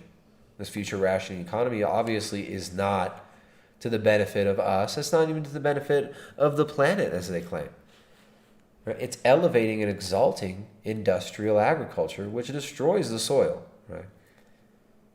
So it's the further destruction of small family farms and economy. This is why we got to support small family farms. We have to be going directly to the farms, right? Forming relationships with your local family farms. So we've got some resources on our website helping people to connect with local producers, right? There's a great website, eatwild.com. You're looking for local produced food, good quality meat near you. That's a really good spot. Eatwild.com, a really good place on the internet where you can find and connect with local food producers in your area. This is why it's important that we have. This is why it's important that we have real relationships with our neighbors. Right? We have real resilient communities and real relationships with our communities. We can't just be these little atomized individuals consuming television. We got to take action. We got to take action towards producing some of our own food. Right? I mean, simple things like hey, bunnies and guinea pigs. Little tip: very easy to raise with minimum input. You can even forage for plants. Not even have to buy food to raise things like rabbits and guinea pigs. And those are a decent source of protein. Right? These people are trying to cut us off from animal foods, the most essential foods for human health. The foods that if we are not consuming enough of, we get nutrient deficiencies. They're trying to demonize the most important foods to us. And of course, they're telling us, the soy, the monocropped industrial waste products, or what you should be eating. You should be eating the soy, eating the corn, right? The GMO corn, the GMO soy. All right, Bear Roots Farmer donated $10. What's up, Bear Roots Farmer? Says, it has always been about who controls the food supply. Want to be essential? Learn to provide for yourself. Learn real skills. And don't let the government dictate your worth. Absolutely. All right, we need to learn real skills. Real skills, like producing food. Real skills, like protecting our communities. Real skills, like teaching your children. And a lot of people are being forced into like a homeschool situation now. All this distance learning that's just wrecking and gutting the education system. It's creating a situation where a lot of people are deciding we should be maybe homeschooling our kids. And it's hard at first. It's hard to take responsibility. It's very difficult to get started with these things if we have no background in it. But we really do. We need to start getting real skills, providing for our families and our communities. Thank you, Bear Roots Farmer. I know you're out there building on your skill set, and I appreciate that. I hope all's well with the family. I think you mentioned you got a new addition recently, so congratulations, and I appreciate that donation. Del Bridge donated $5 through Super Chat. Says, why do many organic foods have natural flavors in them? What are they exactly? Also, God bless you and happy Thanksgiving. And like a lot of these organic foods, when they say natural flavors, that could be many different things. The food labeling is crap. This is why we should be striving to purchase more foods that have zero labels and zero nutrition facts on them, right? Cuts of meat, eggs, raw dairy, fresh produce, fresh fruits, fresh vegetables. Like these things don't have 100 ingredients. They don't have natural flavors, artificial flavors, preservatives. They don't have titanium dioxide. They don't have red 5. Right? They don't have this crap. We should be focusing on foods that got no labels as much as possible. But that's a great question. You know what could be one of the natural flavors for vanilla flavor is beaver anal gland excretions. I guess their anal glands make some enzyme or something, and it tastes like vanilla. I'm not joking. You could have beaver anal gland excretions as one of your eating beaver anal glands in your vanilla flavoring. You can do some research. You can look this up. Someone says high fructose corn syrup is considered a natural flavor. I wouldn't doubt it. I wouldn't doubt it. All right.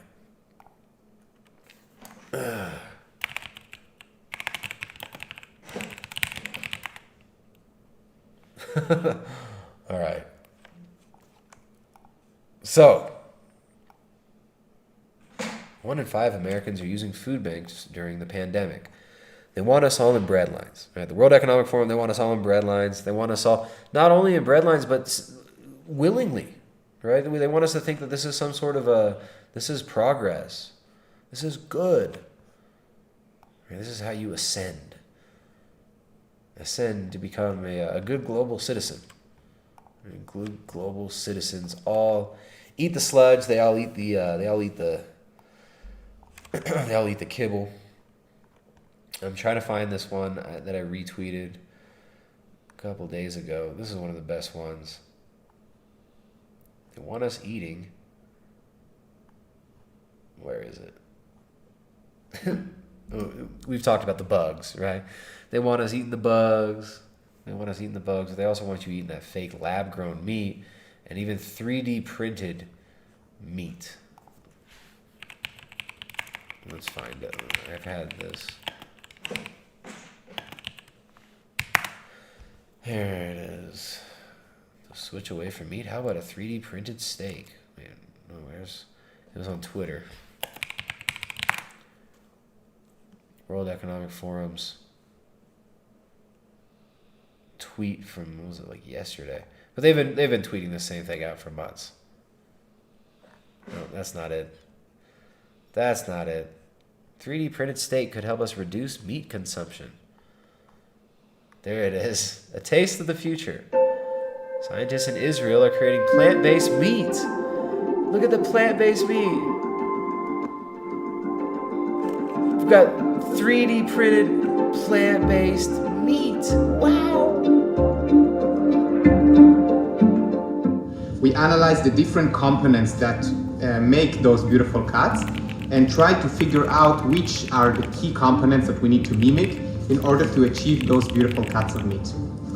We identified three main components: the muscle, the blood, and the fat. These are the components that we need to mimic in order to reach the perfect, beautiful steak. We get the perfect, beautiful steak. Look, it looks like silly putty. Look, we squeeze the red silly putty. We squeeze the white silly putty. Oh yes, look at all the silly putty steak. It's so good. It's such a good silly putty steak. Our technology can create whole muscle cuts just as a cow can produce that in a much more efficient way with a lower cost. More and of course, efficient. it's much better for the environment. Yes. And how do you know? Because we say it is. we say this is much better for environment. Oh, look at the greenhouse gases are gonna get lower. But this is sustainable, right? Look at all these mined metals, all these microchips they need in there, all the cobalt that's needed, all the lithium that's needed, all the mined minerals. How do you make these machines? What is this? That's more sustainable, but cows are bad. You need cattle. You need ruminant animals for grasslands. They're a very, very important part of the ecosystem of the grassland. But they're telling you, no, that's unsustainable. Your livestock's unsustainable. They're telling you, we might even have to cull your livestock, like over in Denmark, where they said your minks are spreading the virus. We're going to have to kill all your minks. What? I mean, again, these people will push it as far as people will allow. If we allow them to keep pushing, they will keep pushing. That's racism, man. I love to racism, bro. We got some super chats. All right. Andrew Sheed donates $5 through super chat. Says, Tristan, you're the big man, the big dog. Oh, I am the big man, the big dog. Thank you. Thank you very much. Guys, if you want to be the big man, the big daddy. Whoa. God, you actually got, wait, is that yours? Yes. You guessed it. Andrew Sheed, you win. You said you wanted the big man, the big daddy. The big man, the big daddy. And then that's it. Yeah. All right. You want to be the big man, the big daddy, and you selected it. You selected the right one. So there you go. Andrew Sheed. Thank you very much. I appreciate that. Dehan G donates 10 Australians through Super Chat. Says, we need a great reset so we can all ascend into the 5D, bro. We need the great reset so we can all ascend into the 5D. That's right. That's what we need. We just need that. You guys want to learn how to ascend? You guys want to learn how to ascend into the 5D?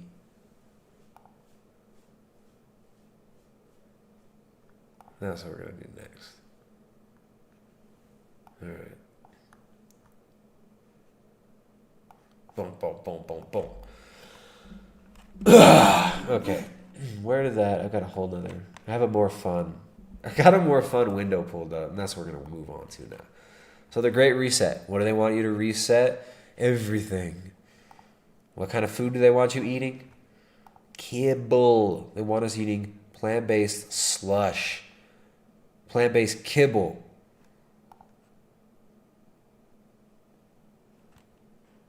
They want us off the land. It's that simple. It's that simple. All right, here we go. We got relationships on New Earth. 5D relationships. We need to cheer up. We need to cheer up. I timed out one of my favorite commenters in the chat because he annoyed me by bringing up one of my least favorite people on the internet. Okay. All right. I'll stop timing you guys. You know I love you all. You know I love all you guys. Even if I time you out. I just get annoyed sometimes. Let's learn. Let's learn about relationships on New Earth from Marissa Ginty. Let's see. I pulled this up so long ago. Let's see how many views she's gotten now. 149 views. There you go. Hello, Star Family. One thing that I want to talk about that, by the way, I have a photo shoot in a little bit, so your girl's looking real extra for a reason. I'm not just out here looking super extra for no reason. But I just want to talk about really quick, like relationships in New Earth and what that's going to look like. And people think they're like a new Earth coming. We're transitioning to like this new, beautiful New Age Earth, and it's just like we can all just like come together. Like we all just seek truth, right? Like I want the truth. We're all seeking truth and like transcendence. We all come together. The new Earth. Right? So these people think they really think that this is like some great awakening, and everybody's gonna have a global utopia. This is kind of madness to me, man. This is kind of madness. Now, I'm not seeing this this great coming together of everybody in the new Earth. I'm seeing a lot of balkanization. I'm seeing the wheat from the chaff being sorted out. I'm seeing a hell of a lot of chaff. A hell of a lot of chaff. Right, but yeah, let's hear some more. when I say relationships, I mean relationships to everything. I mean relationships to people. I mean relationships to organizations, intimate relationships, just friendships in general.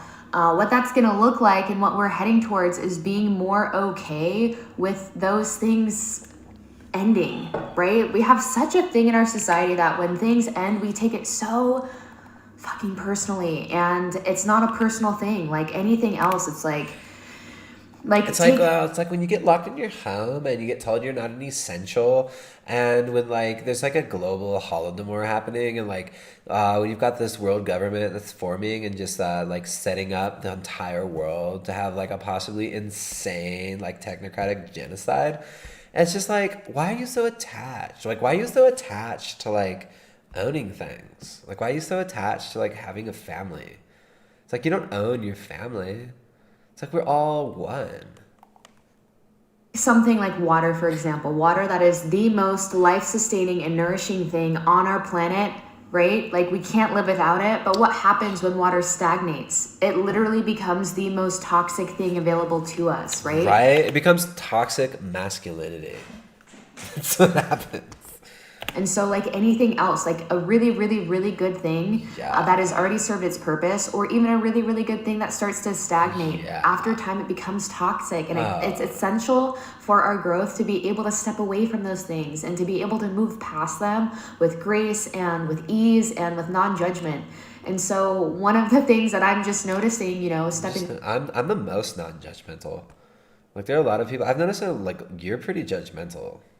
I'm not going to judge you or anything, but I'm a lot less judgmental.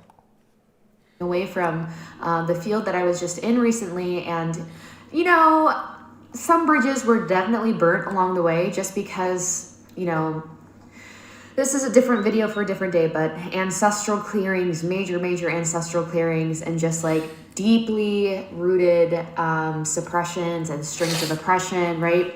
These are all things that we need to consider and that are going to be considered on New Earth as we work to clear up all of this fucking garbage that's, you know, on the planet. All of these fields and cords that still exist within the, you know, intricate web that is on the grid of Gaia. So just want to remind everyone that, you know, on the grid of Gaia, seasons are just natural. Like seasons beginning, being sustained, and ending is all natural. And you know, when we don't take things personally and when we just remember the bigger picture, it makes this whole thing so much fucking easier. Like we don't. It's like when we just think like, hey, nothing's real, nothing matters. It's like it's all an illusion. It's just like it doesn't even matter. Oh, like nothing matters. It's all just like an earth cleansing. This is so. I mean, I understand how people get to this place. I understand how they get to this place, but it's like, it's so empty. Like how many more spiritual one-liners are you gonna drop? There's no meaning. It's just a bunch of spiritual gobbledygook words with no meaning. And then there's no starting point. And it's just like, oh, just like let it go. Just let it go. Just let go all your assumptions. This makes a populace that accepts this. I don't know. The way that the New Age movement breeds complacency and compliance with this stuff, to me, it's fascinating, right? It comes with this veneer of, oh, we're so tolerant, we're gonna bring everyone together, right? Like all the spiritual seekers, oh, we're all just spiritual seekers, we're all just seeking truth, man. We're all just seeking the spiritual truth. Like we should all come together. It's like we realize like the government lies or whatever. So like let's all come together. Like me, you, David Wilcock. It's like all these New Age nonsense pushers. It's all the same thing. It's all just like, yeah, everything is everything, bro. Like there's no reference. There's no like jumping point to even like why should you push back against anything? It just is what it is.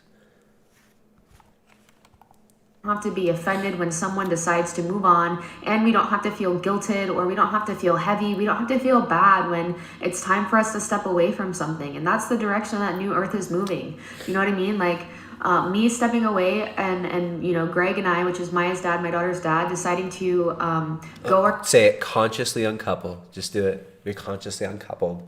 Isn't this like people, they want to frame their divorce as this like spiritual growth moment?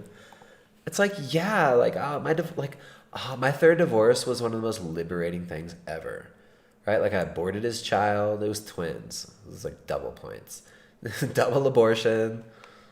Just like I just had to like get out all that dead weight off of me. Exposing powerful lies that says tantric divorce. You've almost earned your wrench. I think by the end of this, we can keep that up. You might have to get a wrench. Yeah, it's like we're going through this like conscious uncoupling. It's like a tantric divorce. We're doing a polyamorous uncoupling, where it's like we're gonna have like tantric yoga sessions. our separate ways has created so much space for us to have a beautifully authentic and grounded and just supportive dynamic. Where quirts aren't involved and there isn't all this like 3-dimensional like heavy shit. It's just like no, none of that 3D shit. It was like just pure 5D like lightness. 5D, bro. It's just two beings that came together and had a contract and learned and had this beautiful being, and we actually grew a lot closer once we stepped away and once I moved into my own place. And when I moved into my own place and no longer had to take care of my child anymore, it was just so liberating.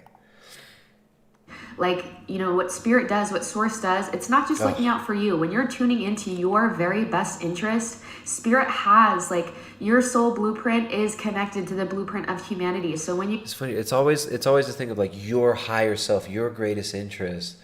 But it's really just hedonism. It's like, how do you know it's your highest interest? It just resonates. You feel it. It's like I was just totally resonating with the... How many of you... know, everybody knows people that are into the New Age stuff now, right? But how many families have you seen destroyed by this whole like, I'm trying to be my best self. It's like I'm consciously uncoupling. I've seen so many people ruin their children's lives and ruin their relationships with this like flippant, like, I'm a truth seeker. I'm seeking my truth. And I just found that my husband's truth was a little bit different than mine. We couldn't do it anymore. Like now, I think I might be lesbian. And then like 2 weeks later, it's like, nah, I'm not lesbian anymore. I'm just like omnisexual, right? Like I'm just like down for anything. It's just, how many carnists will try to befriend you. How many people do you know who've wrecked their lives, wrecked their children's lives with all this like stupid, flippy, dippy, airy, fairy stupidness? I can't count. I can't count how many people I've seen like their families fall apart with this stuff. I mean, it's nihilism and hedonism, really, at its core. All right, MTNTXII donated $10. Says, who makes the dank thumbnails with all of my spirit animals on them? This guy does. This guy. We got a one man army over here. I gotta make my own thumbnails, but Jessica's offended because I'm a one-man army, but she does literally nothing on these thumbnails. But she wants some sort of credit. She wants some sort of credit for the minuscule things that no, I'm just kidding. We're a two-man army. A one-man and one-woman army. You just can't win. You just can't win with these things, can you? You just got me in trouble. All right, you're banned now. You're done. All right, thank you. Thank you for the support, man. Guys, best way to support is via Streamlabs. Best way to support is Streamlabs. Super chats are cool, but that does give YouTube a cut. You do what's best for you, you are doing what's best for everyone. Even if it seems there's hurt feelings along the way, right? Sometimes people don't have certain realizations. We can't have those. What's with these like therapy session videos too? These people that get on, they're like, oh, I'm making a video, and it's all about like transcending your lower self. It's all about like going into 5D, but it's all just this big justification of all the stupid, selfish things that they're currently doing. And it's just this big projection of like why it's spiritual, like why all these selfish, childish, stupid things that they're doing, these terrible decisions they're making, are spiritual and they're part of their development. I'm ascending. Okay, I'm gonna be an ascended master soon. I'll be like freaking Saint Germain up in the clouds. Reflections of ourselves or of another person until we have time to take space from them. And so we need to be okay with like not holding on to what's expired. And that's what New Earth, like in New Earth, we're going to just be so much more connected to ourselves that we don't make it a big deal. Like we know that nothing happens on this lower dimensional plane is personal. Nothing is personal. Nothing is personal. It's like, you know, like I abandoned my child. I sold my child. I sold her. Okay, I sold her to a sheik. My child is currently, she has a fake passport, and she is flying to the United Arab Emirates. She's being escorted by a very nice young man and his 3 cousins to the United Arab Emirates, and she will be working in the service economy. Okay, she'll be a sex worker. It's great. This is good because it's liberating me. We're going 5D. All vibrational. It's all like energetic, and it's like there's some people take it personally, but it's like I don't even take it personal. Like, look, I brought this being into the world. We had a contract, me and my daughter, but it's no longer valid. I have to seek myself. I have to find myself. Okay, like I was doing my makeup this morning for 3 hours, and she just wouldn't stop crying, and I would take it personally, but I didn't. I said, look, I'm not going to take it personally. Like, I'm trying to do me in my makeup. And you're over there crying and screaming like you want food or something, or like love or attention. But it's like, I don't take it personal. Sometimes our minds can try to make up a certain thing. Like sometimes the masculine side of us or the logistical side can try to pinpoint a reason why we're making our decisions. But there's been a lot of studies that show that our intuitive bodies know the answer for us and the direction to take long before our like cognitive brains can actually catch up.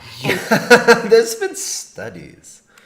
There's like lots of studies that show that like everything that I want to do is right.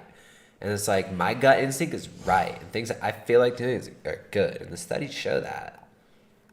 Then our cognitions, our cognitive brains, our prefrontal cortexes will try to put science words. A reason like or a meaning on something when it's like, no, you were just guided. And that meaning was planted there by your need to have to like have a reason for it rather than just being okay. Like, no, I'm in tune with myself. This is where I'm being guided. I love you. It's all out of love. And I hope you see that. And it doesn't have to be this big, messy, fucking burnt bridges left and right kind of thing. You know what I mean? It can be truly beautiful. And so this is the download on relationships on New Earth. But it's just like a big cope of like, yeah, why this is cool and spiritual that I threw away my marriage. This is good. This is good for my child.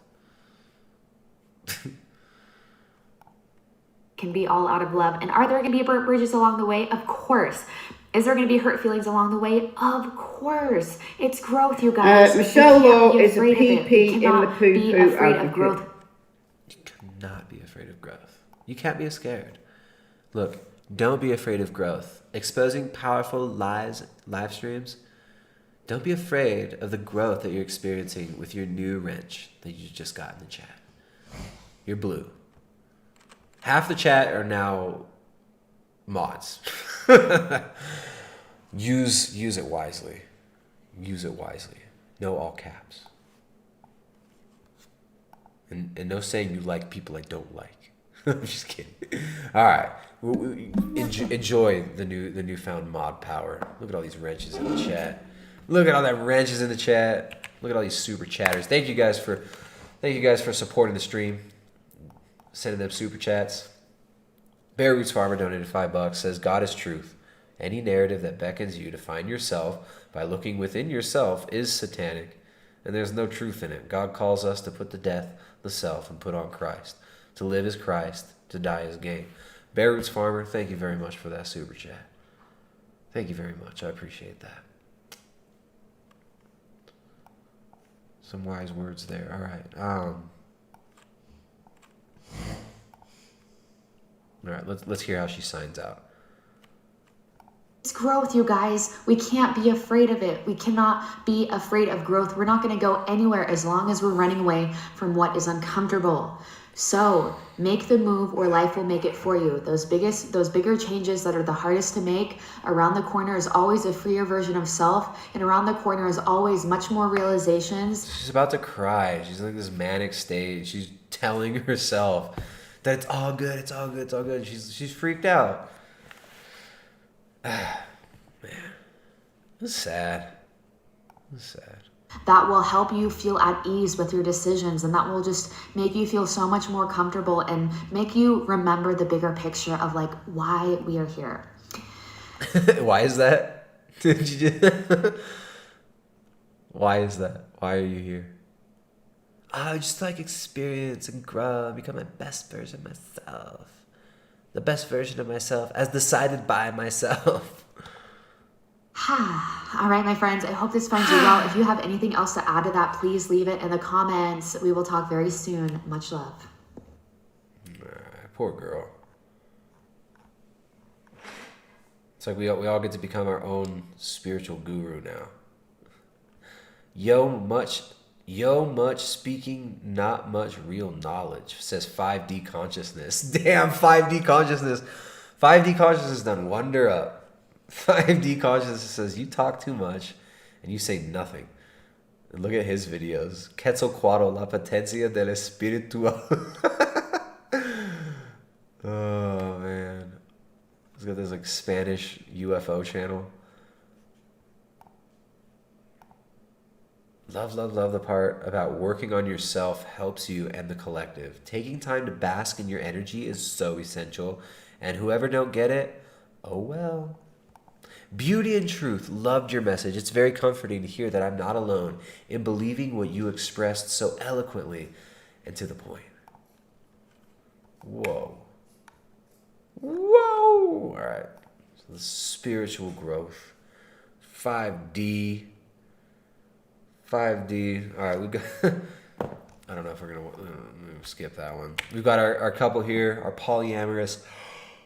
Polyamory power couple, Connor and Brittany. We've got several options. How about this? We'll give you options. We got polyamory power couple. We've got spiritual benefits of being vegan by uncompliance. He's got 42 views on that one. The spiritual update, that's a well-viewed one, but I don't know. This one, look at him. He's like such a heartthrob. We've got that one. And then we've got 1111 Gateway Afro. Oh, we already saw this one. We saw that one long ago. Okay. Power couple. I'm seeing power couple. People are saying Connor and Brittany. Connor and Brittany giving us a spirituality update. Look at Connor's shirt. What is that shirt? That is one of the cutest female tanks that I've ever seen a man wear. Okay. A lot of people are just saying no, not these two. Like I'm seeing it split between no, I don't want anything to do with these Connor and Brittany people, and then some people are saying yes, watch that one. Which one is it? All right, let's listen This is about the spiritual benefits of being vegan. The second one. What's up, guys? My name is Austin Wayne. Once again, That's racism, man. I love to racism, bro. What? DB donated $5, says, here's some 5 USDs to raise your vibrations into a higher reality, bro. Higher reality achieved. Thank you. Thank you. Let us learn. Austin Wayne, once again, in this video, I'm going to tell you why you need to go vegan for your spiritual health. Now, whenever I had like my really intense second spiritual awakening, 4 months ago, I was already vegetarian pretty much the past 4 years, just because I never really liked meat in the first place. But the past 4 months, I went strict, hardcore vegan. I've been strict alkaline. I've been very intense with my shit, and I didn't really have a choice in the matter. And had no choice. His higher self told him, this is how it is, kid. Here's the thing. Once you get to a point, okay, your third eye is open, you feel awake to everything going on, you are woke, okay? You feel a connection to the universe. You realize that every living being, not humans, beings. Oh, dang. Everybody's consciousness is connected from the primary source, which is God. We are all connected from the same original source. Okay, so once you get this connection, you realize that everybody is an extension of yourself, and every living thing is an extension of yourself. So if you eat animals, if you eat all kinds of shit like that, if you still drink milk, shit like that, it's fine. But in a way, you're disrespecting yourself, because that cow that you killed for a steak, it's a mirrored reflection of yourself. Because it's a mirror reflection. You're just killing yourself in a mirror. Ooh, what? Bro, when you kill a cow, you just killed your mirror self, dude. You want to eat your mirror self? That's disgusting. That's narcissistic, bro. That ain't even spiritual. Extension of you. Okay? So, you still have some work to do, obviously. Yeah, I do, but you don't. You had your second spiritual awakening 4 months ago. Okay, so another thing is, too, everything is energy.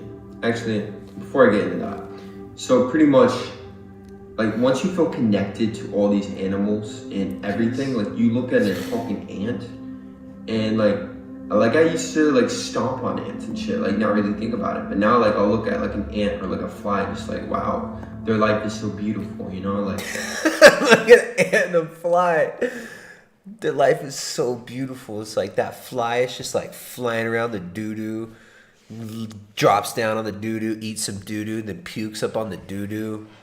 And it flies away. It's like just like me, man. That's me in the mirror, dude. This is like beautiful or whatever, man.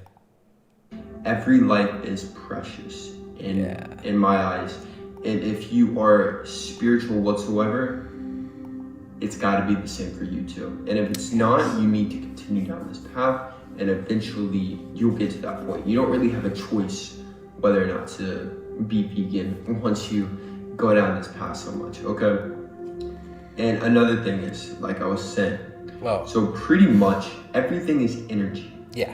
So if you consume meat from a dead animal, which has no energy in it, there's no life in it. None. But here's the thing, energy cannot be destroyed, only transferred. So if it has no energy, but it has energy. Okay. You eat a cow. Yeah. Okay, and the cow was in fear before it died, or a pig was in fear, which if you look at these slaughterhouses, they're all scared shitless. Okay? If you consume that energy, you are not just consuming dead energy, you're also consuming all the anxiety, all the fear. Yeah. Okay, so last month I was in the States, and I was with my family.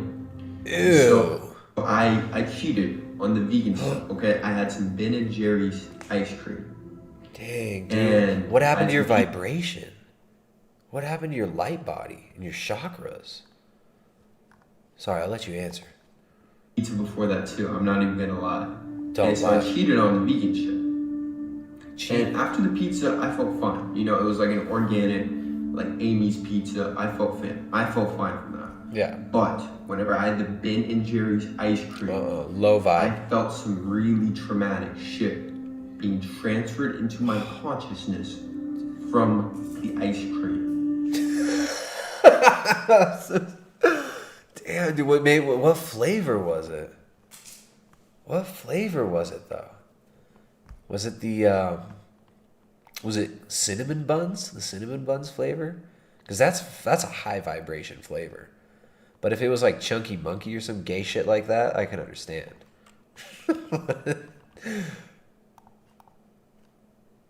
Being transferred into my consciousness. We're gonna listen to this part again.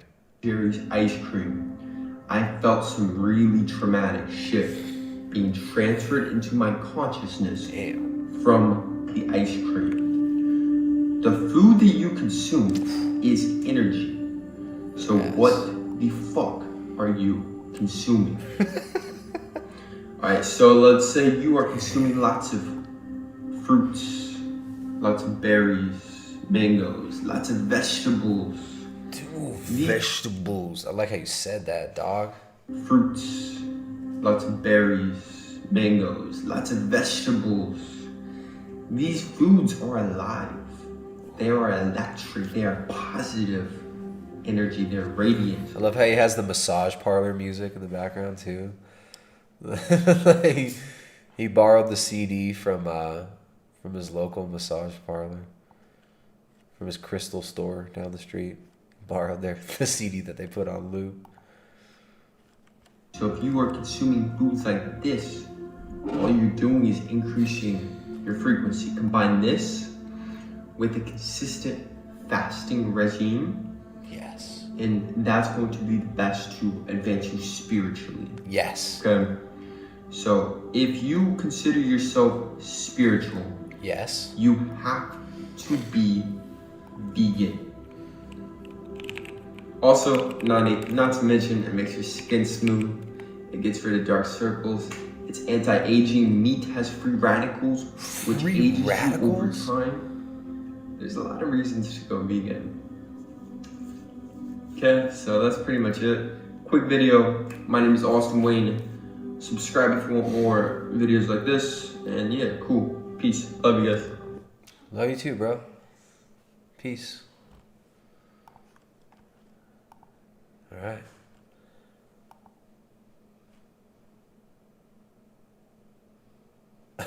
"11 ways any man can become attractive from a male model. 7 ways to raise your vibration plus frequency." All right, we might have to check back in on uncompliance here. I'm a fan. Okay, I'm a huge fan. Dang, that was pretty spiritual. What do you guys think? No facial hair, no testosterone, says Helen Guilford. Maybe that's a sign of going 5D, right? You transcend things like the lower aspects of yourself, like testosterone and logical coherence. Maybe that's one of the signs that you've gone 5D. When you go 5D, you become completely insufferable to the people at the lower dimensions. Like, to them, you just sound like an idiot because they don't tap into it. They're not there. They're not tapped into that higher consciousness that you're tapped into. They think you sound like a freaking retard, but you don't. You sound like a genius, a sexy male model genius. Okay, meat has free radicals in it, guys. Free radicals, not the new Radicals, the '90s band. Free radicals. Free radicals in it. All right, spiritual update. Let's see. We got either this one, spiritual update, but we have some other ones. We've also got. All right, What is 5D consciousness? The Great Awakening 2020. I'm leaning towards this one. And if you guys have any videos that you want us to watch and react to, feel free to send it via super chat, or the best way is through Streamlabs. Through the Streamlabs link. There's a link in the description below. And that's the way you can support the work we do here. All right, let's see. What is 5D consciousness? The Great Awakening 2020. Hello. So what's the channel of this month, which is October, right? So I've been guided by the energy of the Pleiadians again. I mean, they Obviously. are here for a while. That's what they said, because they are here to help us really maneuver our vessel of light during these months of transition to what we call 5D, 5-dimensional world, which The 5-dimensional world. I love Klaus Schwab and these people are like, well, we will transition to the 5G grid. All things will be tracked and traced. And these people are like, oh, we're all gonna be one. We're all just like transitioning to like 5D. Like we don't have to worry about like material things or anything like that. It's like we're gonna transcend it. And Klaus is like, you will own nothing. You will own nothing. You will have no privacy, but it will be good and sustainable. It will be such a great world order that we create. These New Agers are just like, oh, it's like we're all just going to transition. It's going to be really difficult for a lot of you. A lot of you are going to be stuck with your negative feelings and stuff. Klaus Schwab in the World Economic Forum. We will put you in pods. We will sterilize all of you. You must learn to love your slavery. And these New Agers just like, yeah, it's like, we're all transcending. It's going to look really, it might be painful. It might be a painful transition for a lot of you. But just don't attach. Just don't attach. means embody your soul in this world, which means leaving the world of judgment, fear, struggle behind, and that's good. Judgment, fear, struggle. Judgment. Leave judgment behind. What do you mean by judgment? You can't discern? Judgment. They are always with this, so we're non-judgmental. We're all one. Right. But in between, the transition is a bit difficult. It's not stable. It brings a lot of new things in our lives. It takes a lot of old things away from us, and we panic. We don't understand. We may have health issues because the body also manifests all the old energy we have kept in ourselves. And the first place where you feel the old energies will be in your body, in your physicality. It will be, they agree. It will be then on your emotional. So first is the body telling you what is holding old energy that is not good for you. And actually, if you don't do the work of asking your body, the body will tell you whatsoever, because the energies we're receiving right now will not allow us to lie to ourselves anymore.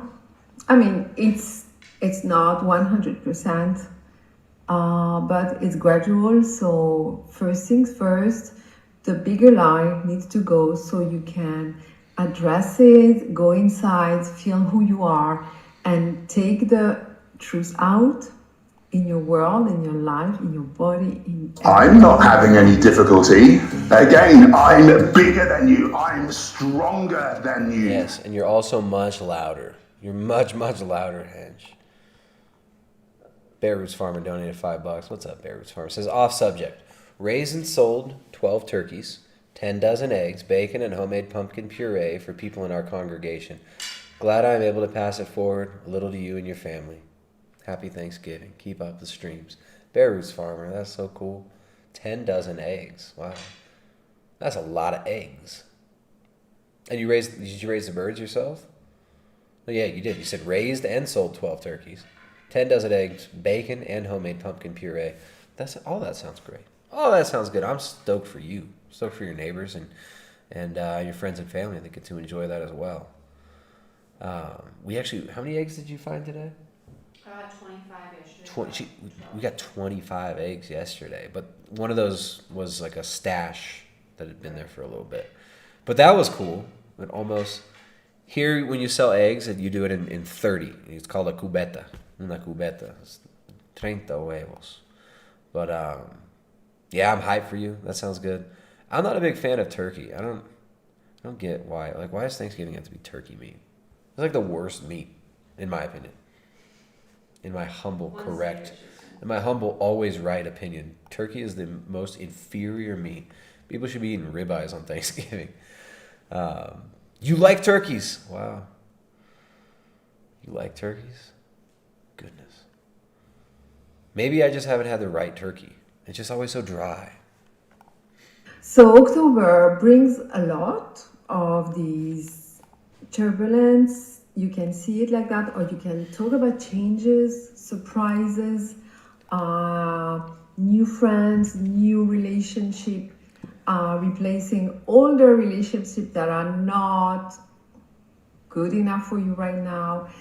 So okay, good enough. Oh wow, that's cool. I'll see that. Okay, so we've got this boring chick. I can't watch her anymore. I'm done with you. I'm done with you, woman. I'm done with you, woman. We need to check in. We need to be amplifying. We gotta amplify vegan voices. Jessica just finished her weave. She finished weaving. You want to come show this? Check it out. How long did that take you? A really long time. Looks really good. Looks so soft.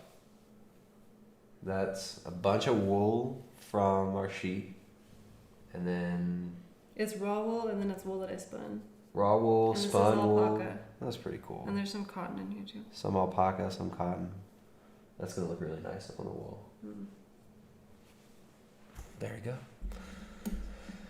All right. All right, let me come over here and read. See what's going on in the chat. What are you guys doing in the chat? What are you bigots doing? What are y'all bigots doing in the chat? You guys like that? That's nice, right? People are making offers. Someone said they'll give you $10,000 for that. No, I'm just kidding. Nick Ramin says beautiful, but it's making me itch. Are you allergic to wool? That sucks because wool is so nice. I love wool. It's so soft. I quite enjoy wearing wool. Wool clothing, some of my favorite. What else is new in the chat, guys? We got new mods being initiated into the 5D mod world. We've got, what's up, VL now? What's up, Sue? Maya Bisson, Mick Ramin. All right, thanks everybody who supports the stream. We appreciate it. You guys, hit the thumbs up. We got a bunch of people watching, but not a bunch of people hitting the thumbs up. I don't know how true these YouTube view counts are. I'm becoming really skeptical of them. I feel like there's more people watching than that. But we enjoy you guys' input in the chat. We appreciate you guys keeping it clean in there too. No spurging out in the chat. We're not trying to get kicked off of YouTube. So hit the like, hit the thumbs up.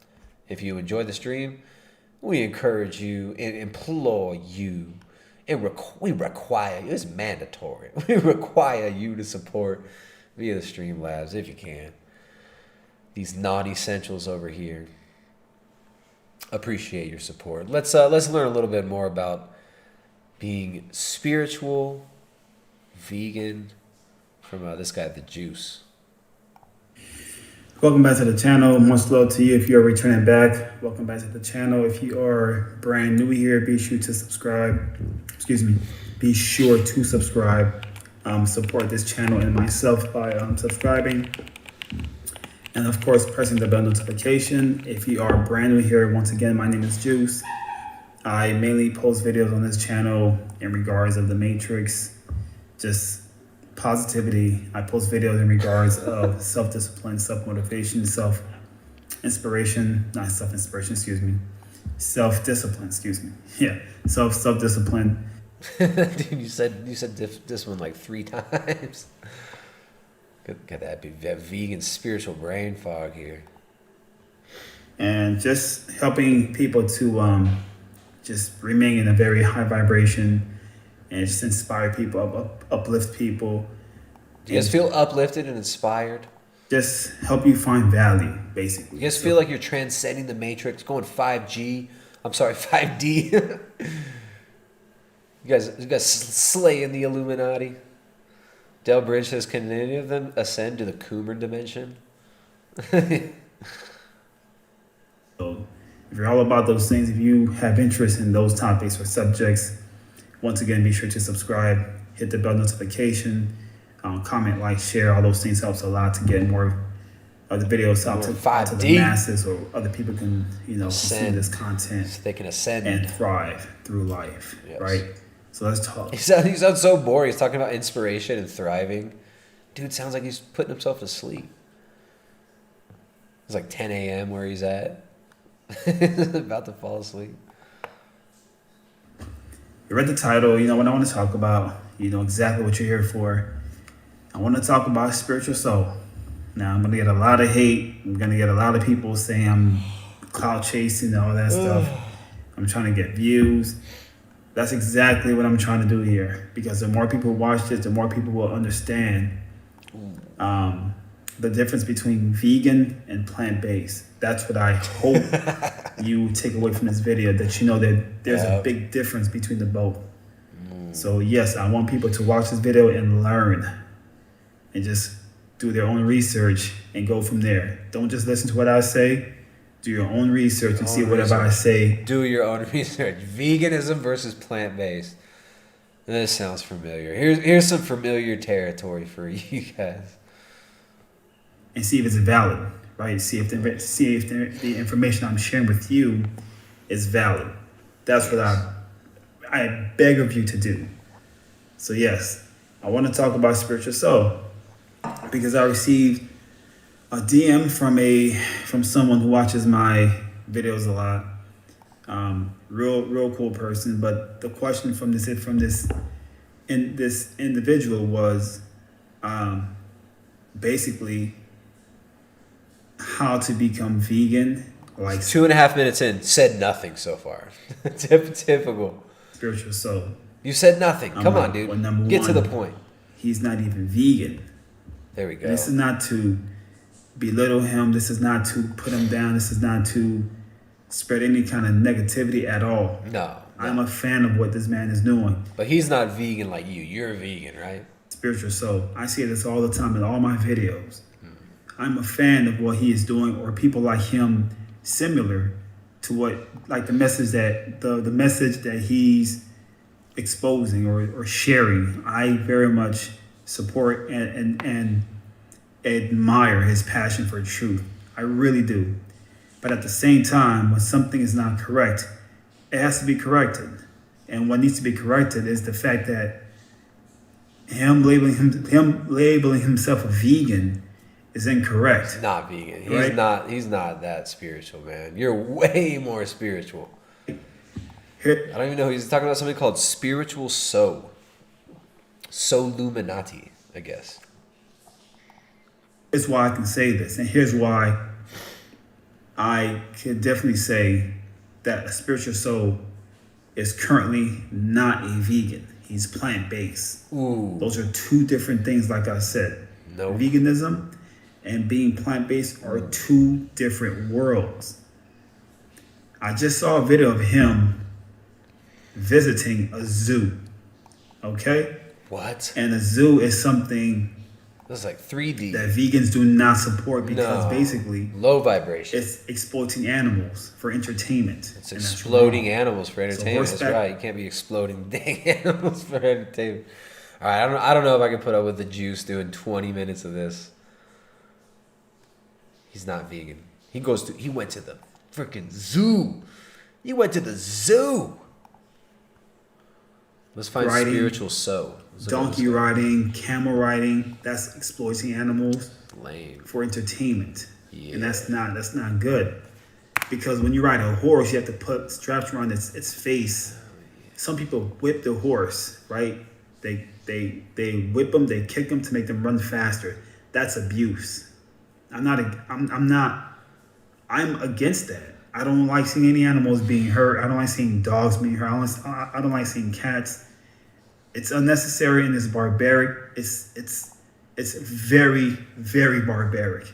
Very. But when someone attends a zoo, they don't realize you're supporting animal cruelty. You're exploiting animals. And that's what Spiritual Soul is doing when he attends this zoo. Attending the zoo. What a disgusting, what a plant-based poser. What a plant-based poser. All right, here we go. I want to learn a little bit more. Let's get let's get woke by Spiritual Soul. Let's get his most recent video. Get ready. Spiritual Soul in the building. Geyser.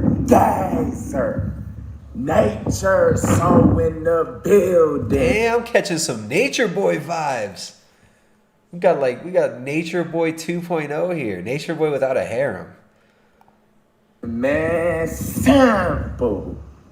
Oh yeah. Geyser. In the building. Dewy Soul in the building. Smooth Skin Soul in the building. Grounder. In the building, man. Hey, check this out. Hey. Wind blowing hard as hell. I'm about to make this video quick as fuck. Get ready. Okay, we ready. Get ready. We ready. We're getting there. Get ready. We're getting there. So listen, I'm in nature right now, and I just found out in nature. Listen, that's nature. I dropped a video yesterday explaining to y'all a lot of shit that's about to take place. So they just elected Joe Biden as president. Get ready. Listen, for all the chosen ones, I want y'all to listen. The chosen Most of ones. us that's been here on my channel, we already stocked up on food. We already got everything we need for the chosen ones. I want y'all to stay y'all ass out the streets. Don't participate in no protests. Don't participate in no riots. Hey, is it finally some good advice from a so-called spiritual YouTuber? Don't go riot.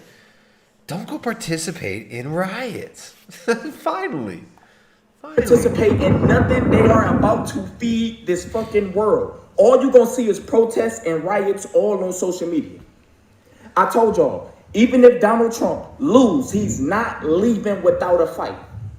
I told y'all, Donald Trump supporters are already out on the streets before they even elected Joe Biden. They already out there with assault rifles on the streets. This is about to be it is about to be war. Let the war. You like how his predictions are so off. The Trump people, they out there, they gonna kill everyone. Trump is the perfect piece to literally destroy the whole United States system. Q movement, all y'all motherfuckers look dumb as hell now. Bro, listen. Look how the spit flying over his mouth when he If talks. you ain't got food right now, take your ass to the grocery store, stock up on heli water. Listen, get you some water, get you some dried fruit, get you some canned goods, get you everything that you need that you can't cook or that you don't need to put in the refrigerator. That you can't cook, because I can't cook nothing. Oh man! At least he's making fun of the Q boomers. I can agree with him on a few things. We can't agree on a few things, and I do really appreciate his enthusiasm. Cause this shit is about to shut down.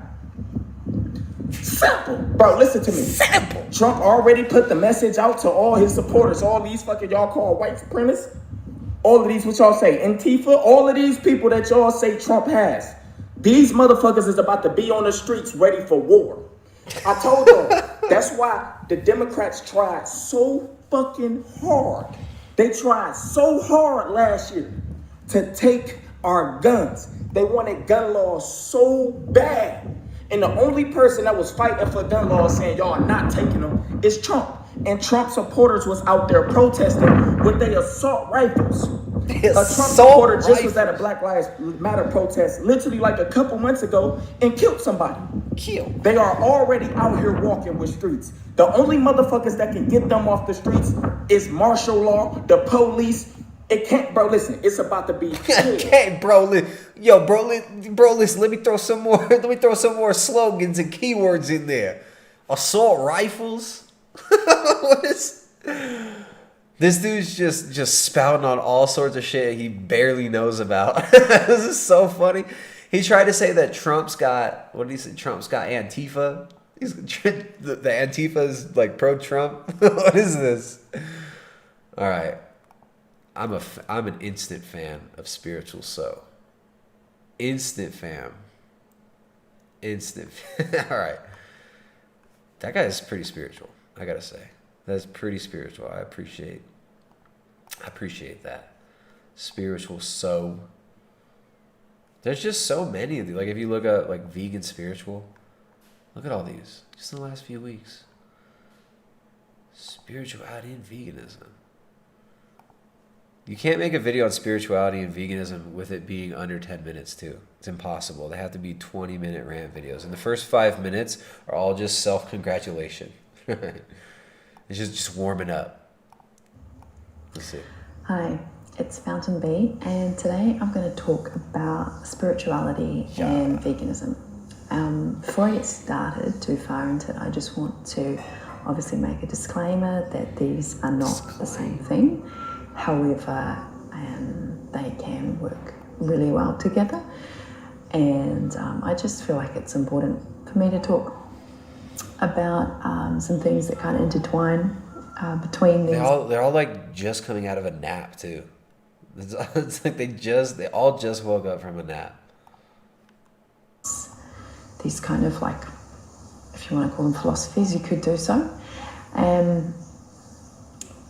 I will probably be using some terms that maybe some people are not very familiar with. However, I will try my best to explain as much as possible, and you're always welcome to leave more questions in the comment section down below. So to get started, I guess the supposed history of earth beings, humans, whatever you want to call us, it's like we've been told that, our ancestors and all of that, A minute and a half, still nothing. Still nothing. But they're always like, they just took a nap, and within 3 minutes, I'm almost taking a nap with all these videos. Why you all like have beds behind you or on a bed? It's like one of the most spiritual things you can do is just is take a nap in the middle of the day. And animals, and they used all these things from animals, and that's just something that's just happened like for all of time. Since we've been here, this is what we've been told, right? Most of the time, obviously, and up till recently, that is kind of what we have been doing, if I can put it that way. Now, time is a funny thing; it's not really linear, but I guess I will try and explain it in a linear. Like language is just like a social construct or whatever, and time is just like linear, but like, it's not really, time's not really real, but please waste 20 minutes of time listening to me. But it's not really real. Way, because that's sort of the common narrative, I guess, for many of us, especially those that probably have access to the internet. And so obviously recently, up till very recently, most of us have done that, and obviously with some exception of a few different cultures, maybe a few religions and whatnot, try and promote less consumption, if I can put it that way, of animals and their byproducts, if you want to call it that. However, I'm so much better now, and I'm so much bigger and stronger than you. Thank you, Hench. Thank you, Hench Herbivore. Man, I feel like you just saved me. You just saved me from having to listen to this chick anymore. Hench. DB donated $5. A serious question. Given the nature of this reality, which is meant for us to struggle, what advice do you have for overcoming one's addictions, bad habits, to any and every vice out there, especially when society is structured so that you indulge in sin? I mean, that's where repentance comes in, man. It's like when we realize what we're doing, we got to repent. We got to turn from it. right? So how can we gonna extricate ourselves and overcome these addictions and bad habits? First of all, it's realizing what we've got going on, right? We have to admit to ourselves, we have to actually understand ourselves and understand and see what the results are of these addictions, right? Becoming slaves to these habits, right? And things like fasting, really powerful. And this is why in Orthodoxy, fasting is a really important part of the spiritual life, right? So things like fasting, things like just repentance and prayer are super important, right? I mean, if we really want to be freed from these addictions, we have to see the cycle for what it is. We got to see ourselves for what we really are. We got to see ourselves for the weak beings that we can be and that we've chosen to be. And we got to realize that there is a choice that's happening. And so if we have a choice and we see the choice, we see that we can make a different choice, that's a major step right there. So we got to repent. And we got to turn from our ways. We got to turn from our old ways. I think prayer is a really important part of this.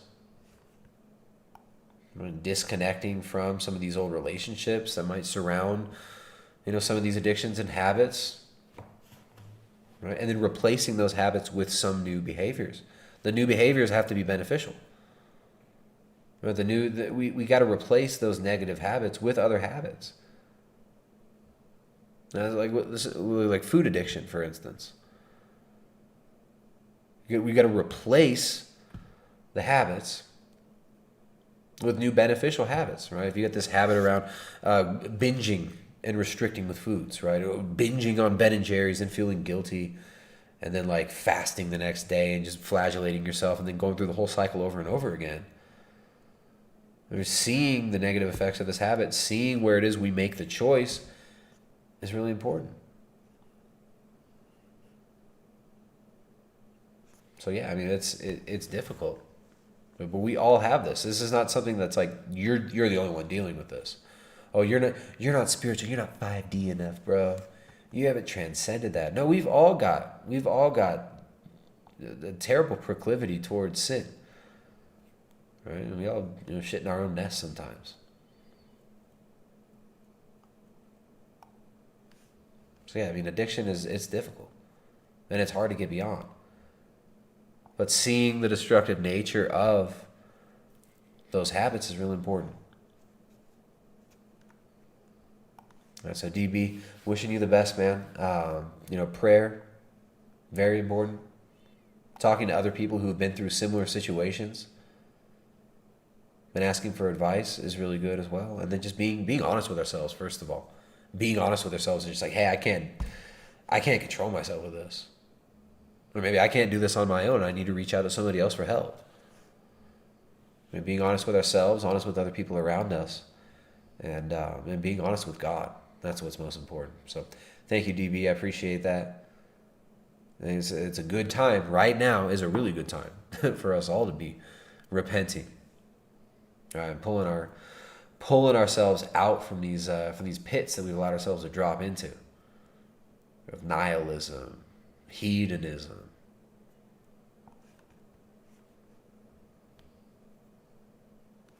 Yeah, so DB, I appreciate the support, man. DB regularly comes through and supports the show here, supports the stream. I want to thank everybody else who does support via the Streamlabs. That's the best way to do it. Right now, what is it, Tuesday night? We got some more streams coming. I'm going to be on Jay's channel tomorrow. Tomorrow evening, we're talking with Jay about some Richard Linklater films.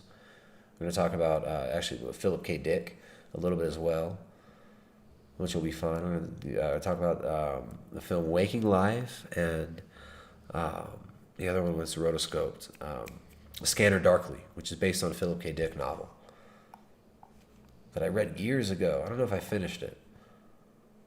So yeah, that'll be fun. Jethro got okay, exposing powerful lies. All my mod squad up in the chat. The most epic mod squad. Aaron Burrows up there too. The most epic mod squad ever assembled on YouTube. Keeping the high vibrations of the Ascended Masters. I want to thank you guys, thanking the mods, thank the people in the chat. You guys hit the thumbs up, hit the like, and share it. share these videos, and keep supporting these videos, and you will get more of it. I might do a stream. I'm probably going to do another stream on Thursday night. Right, Thursday night. I'm going to try to get one in for the Euro bigots at some point soon, but the problem is with the schedule, with all the things going on during the day, it can be difficult. But yeah, guys. All right, so all this madness, all this great reset nonsense, all these people looking to control what we do, what we say, where we go.